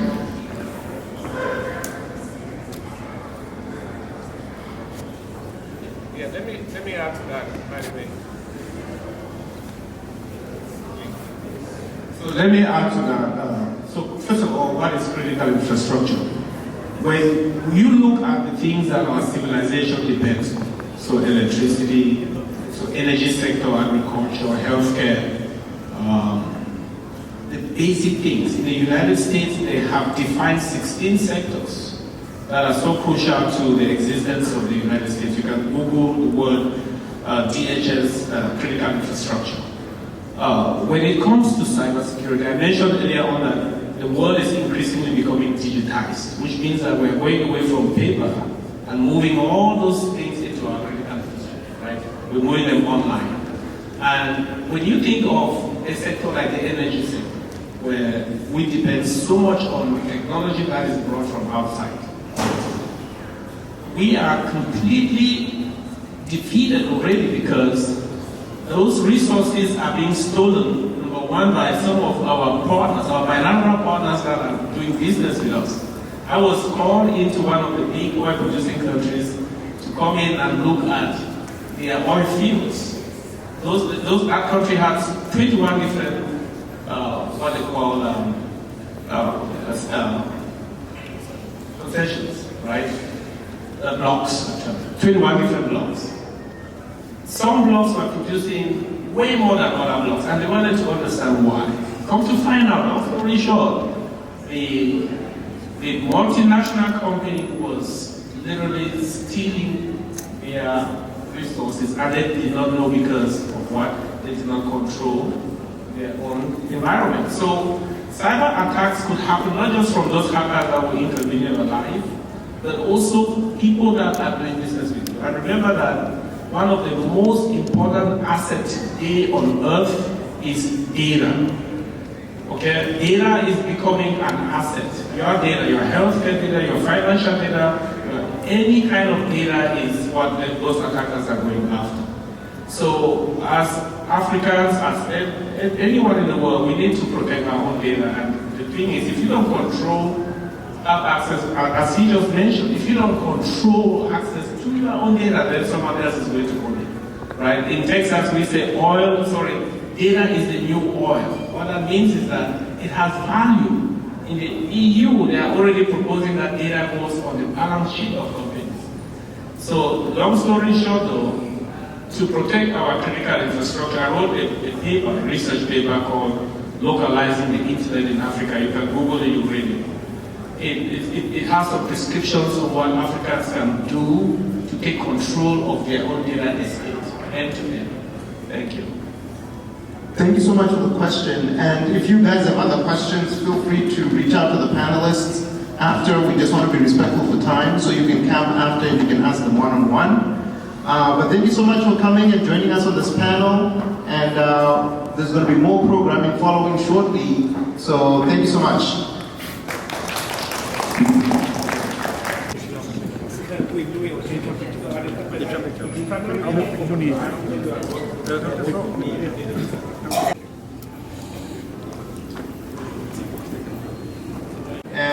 the Chief Executive of Ghana Digital Centers. His responsibility is to champion the development and management of technology parks and digital centers across Ghana to promote ICT-driven economic growth. He's also focused on providing world-class infrastructure and enabling the environment that will attract and retain ICT and IT-enabled business process outsourcing companies to promote entrepreneurship and digital job creation for accelerated growth. So, welcome to the stage, Mr. Agbeng. Thank you so much.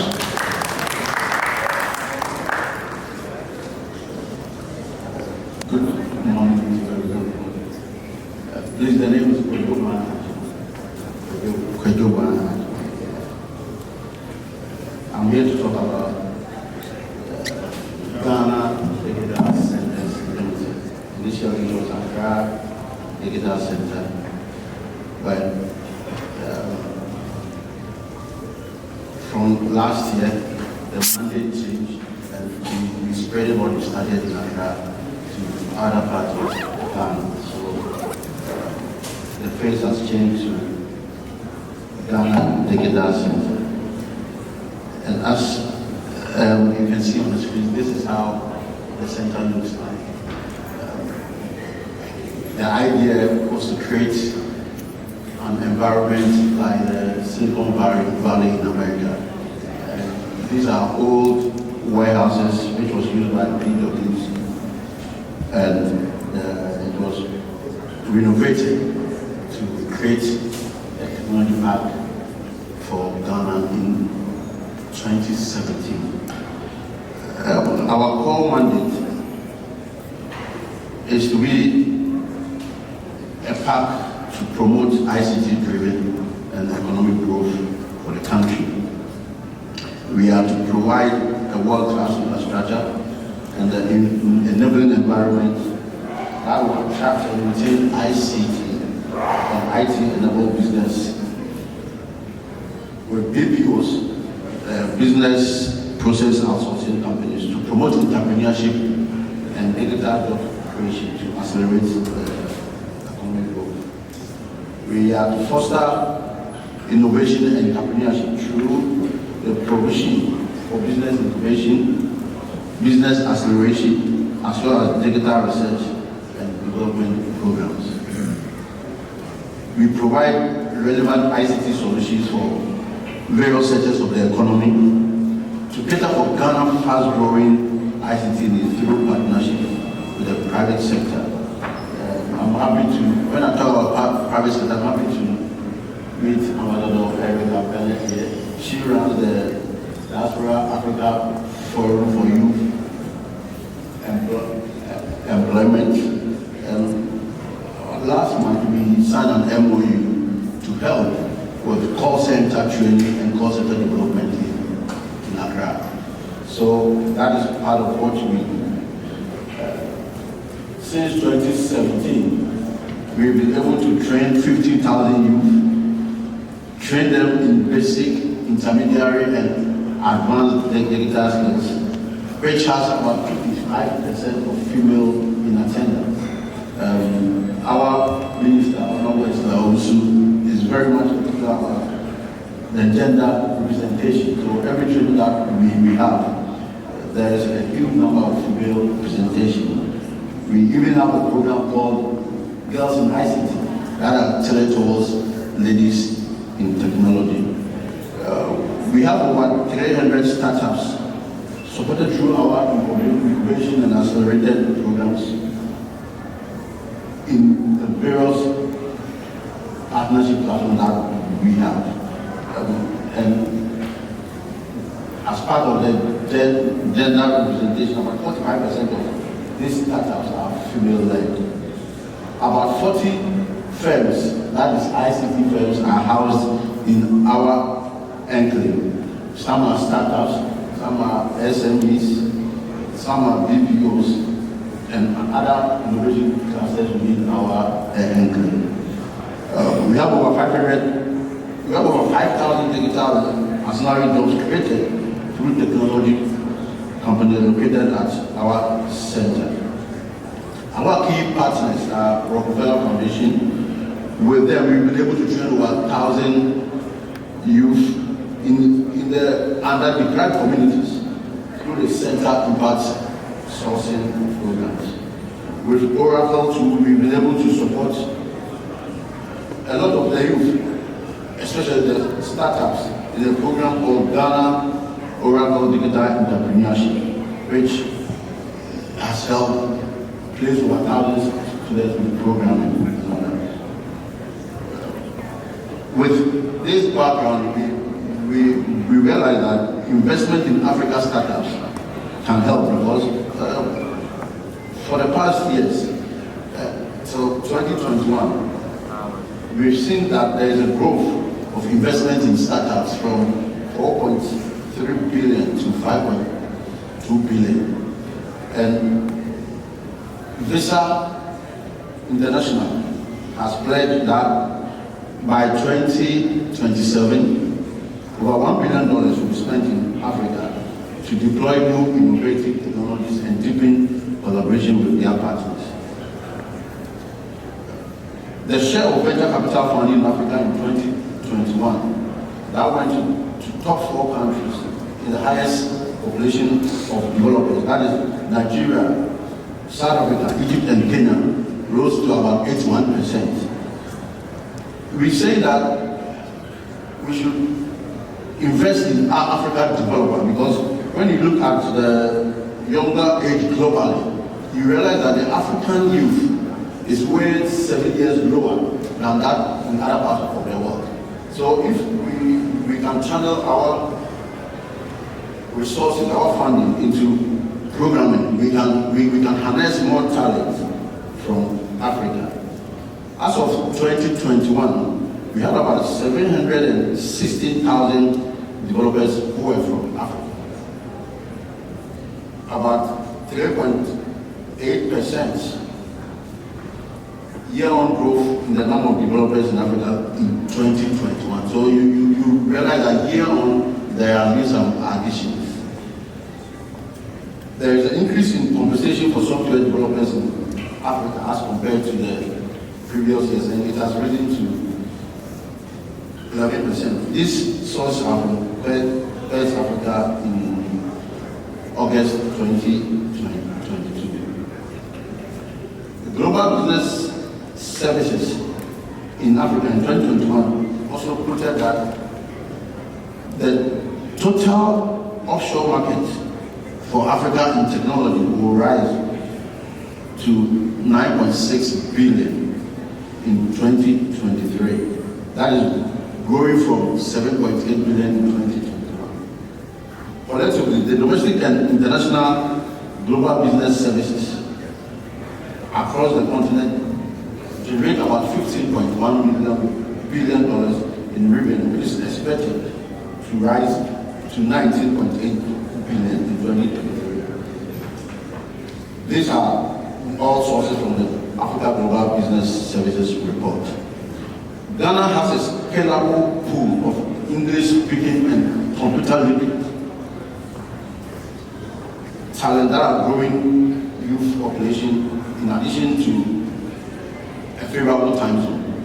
This means that when we're looking at BPO setups, as we sign an MOU with DAF, Ghana has been positioned in a prime area which has a favorable English-speaking language and a youth which are so much literate in computer.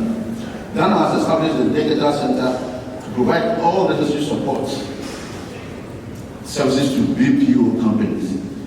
The data center has also partnered with Diaspora African Forum, as I said, to train more youth and give them skills in the youth development.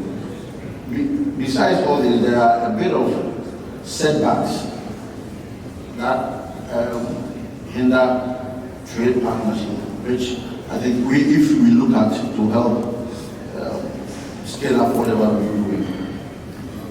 there is not a suitable enough interest in partnership, because incentives around the environment is very diminished. The overall incentives is really down, which doesn't allow well for people to come and partner, or technology companies to come and partner with those from Ghana.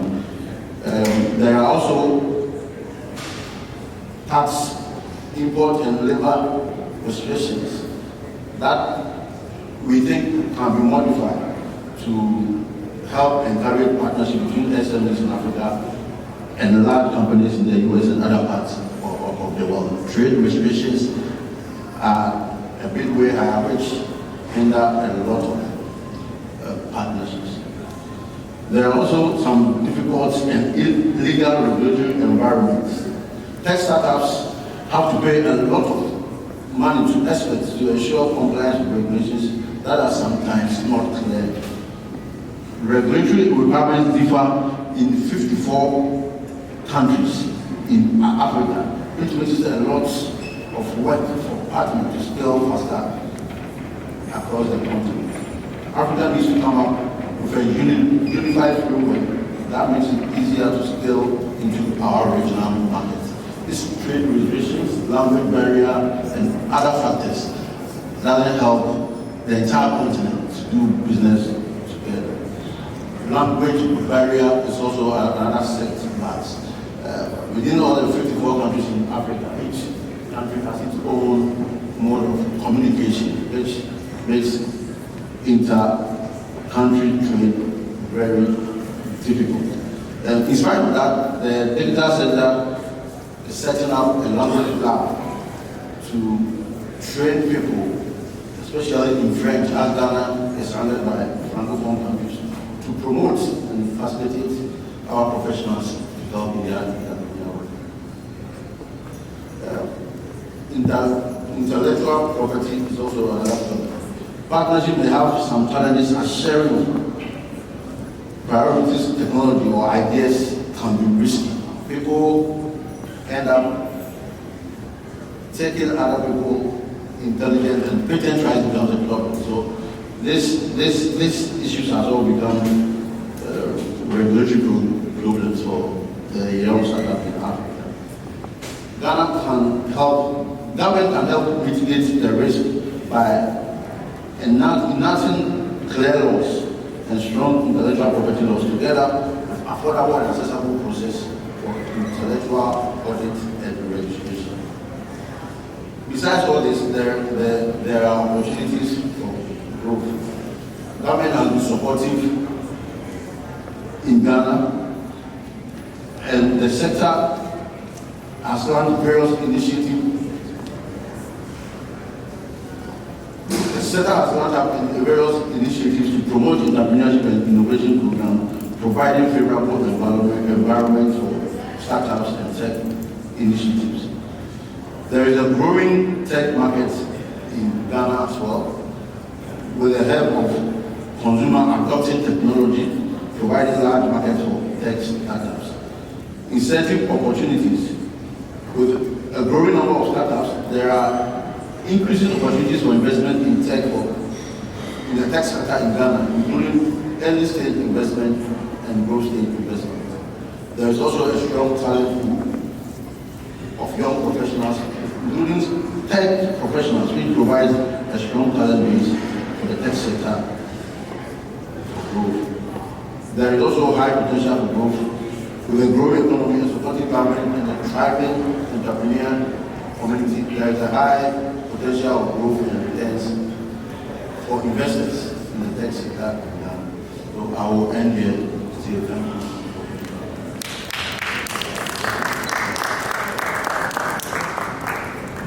Good morning. Good morning. And it is a good morning. I am Ambassador Dr. Erica Bennett, and I am his partner with the Diaspora Africa Forum. And you hear more about that this afternoon. But I wanted to come up and I want you to give him a big round of applause. Because he's doing wonderful work with the Digital Center there in Ghana, and we're honored to partner with them. The only thing I want to mention is that if there's anyone who wants to sponsor a student, then we are there. I want you to see our banker here, Dr. Tony Luck, who's my sister, and she, if anybody's interested in sponsoring a student, and we have over thousands of students who are graduates, and we need sponsors. So thank you, Mr. Chairman, and I can only take his time because I'm 73. Thank you very much.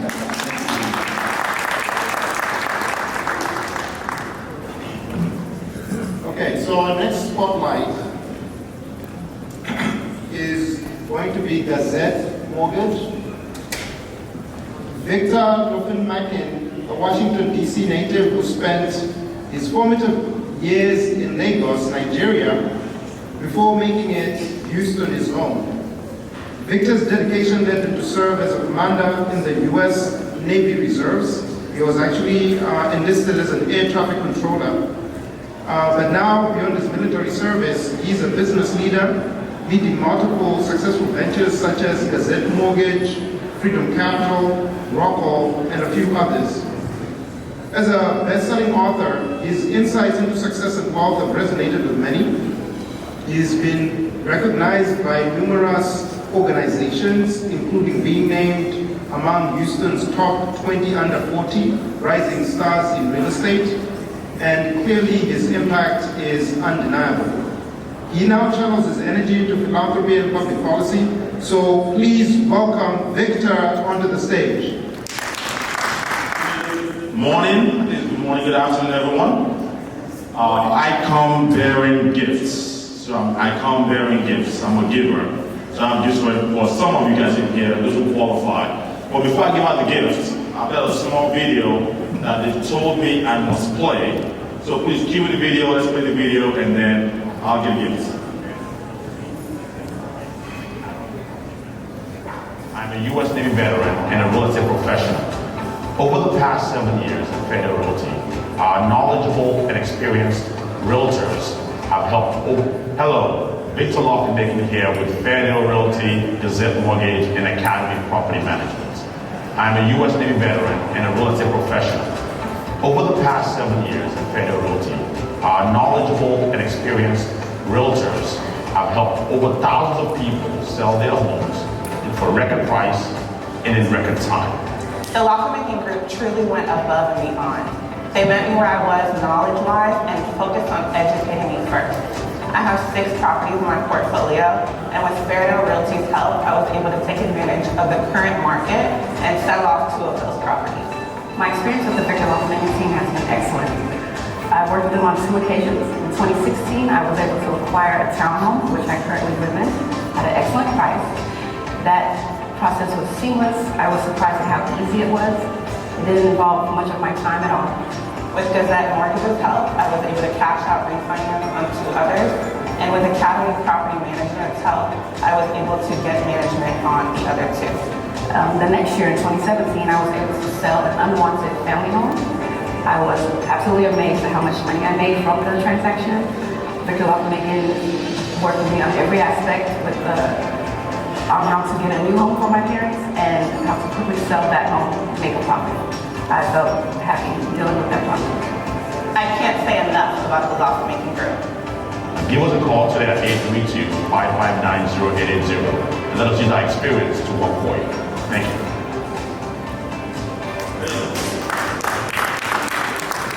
So that's my gift. You're all very welcome. All right, so on a more serious note, so we have a few companies, Fairfield Realty, Gazette Mortgage, Freedom Capital Group, and so on and so forth. And the purpose of our business actually is to help our community build wealth through investments and real estate. So there's a lot of talk about charity and giving them those kind of things in our community. But as you can see today, most people talk about cross-border businesses and building wealth. Right? So obviously, you know, we're a real estate company. We acquire properties, help acquire land to build. We do mortgages, cross-border. We have a lot of foreign nationals that want to buy property, and we give them loans to buy property here in the U.S. and vice versa. The diasporans here want to buy property in Africa, we give them a mortgage to buy over there as well. We're doing everything possible to actually help facilitate that. Now, most people over here clearly are business owners of some sort, right? Very few people can actually come here on a Thursday during working hours. And as we know, it's very hard for business owners to access mortgages due to the fact that we write off everything. Right? Everything's all written off. So we also have several programs that we can use to help business owners do that. I'm going to talk about a little bit about this program, but before I do that, I want to bring our Executive Vice President, David Tomiwa, with some very key specifics of what you need to get a loan if you're a foreign national or business owner, and I'll talk about other things. And I still have some gifts to give out.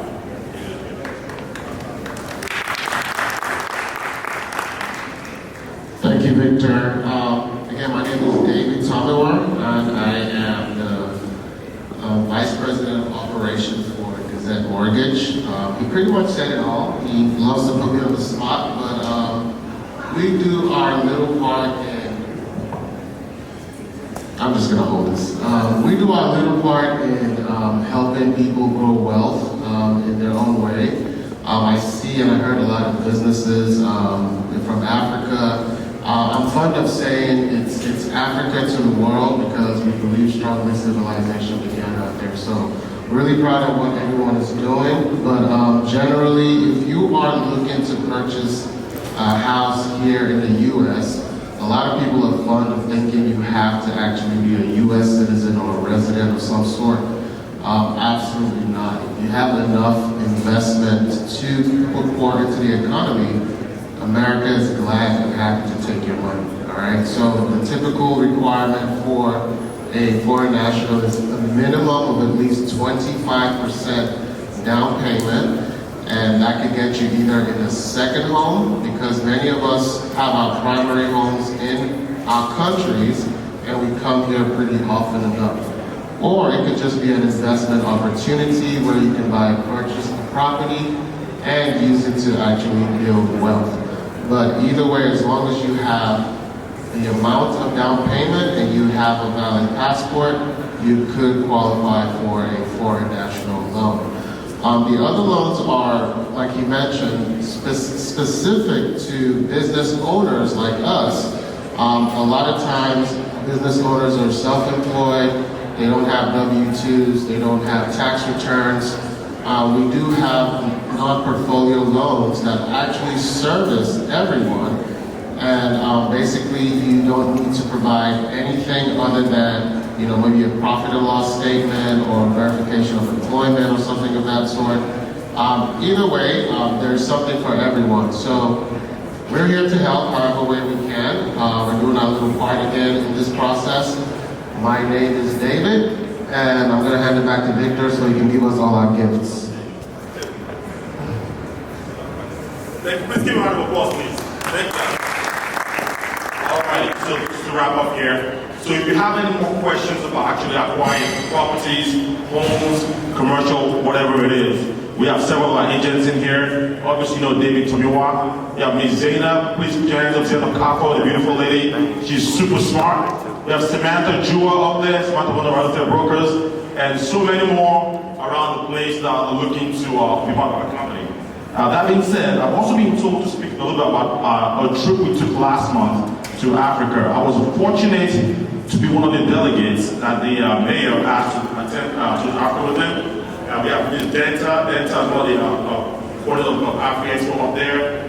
We have Central Reed, Anthony, we're all there, and it was an impactful moment in my life. One of the best trips I've ever taken was that delegation mission.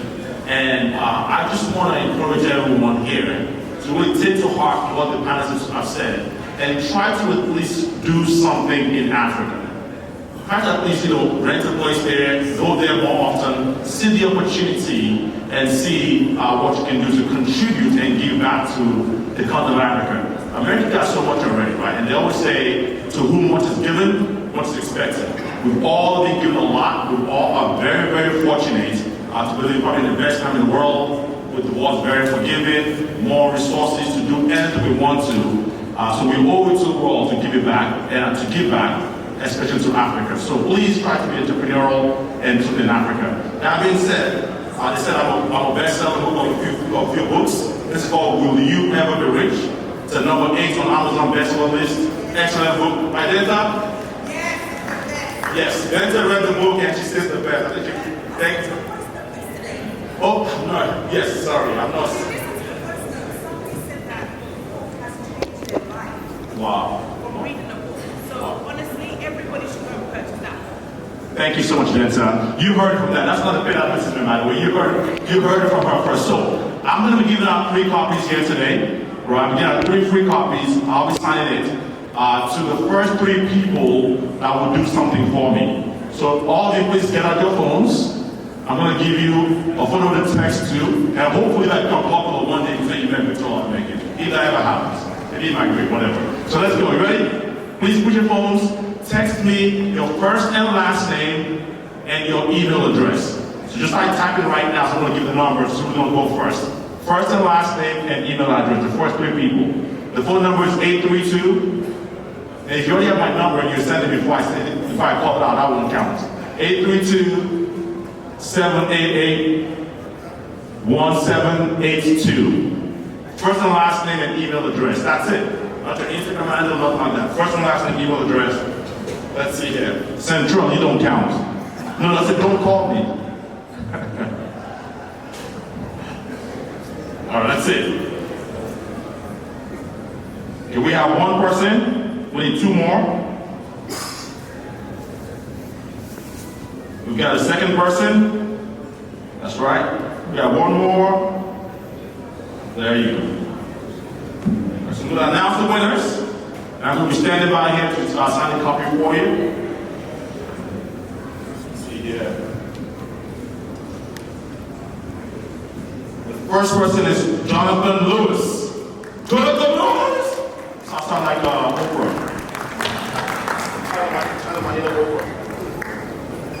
Congratulations, Jonathan. We have Angeline Bartholomew.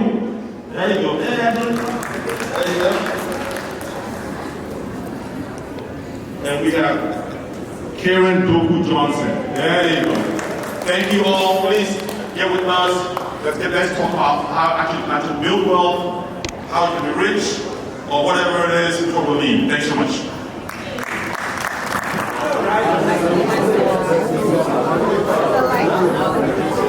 I see you.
Good afternoon, my name is Dr. GUBA. I'm the co-founder of the Diaspora Africa Forum. We're located in Ghana at the Voice Center. And we're the only diplomatic mission in the world that deals with diaspora. So about 250 million people, we're representing them very well. We think we are.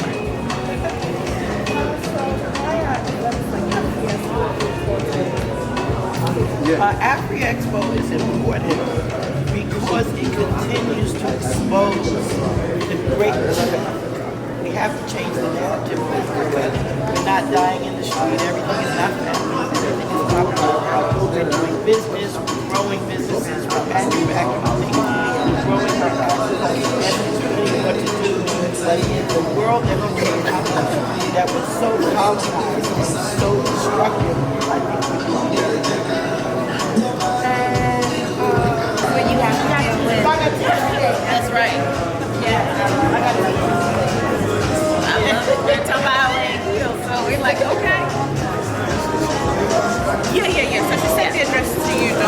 Yeah.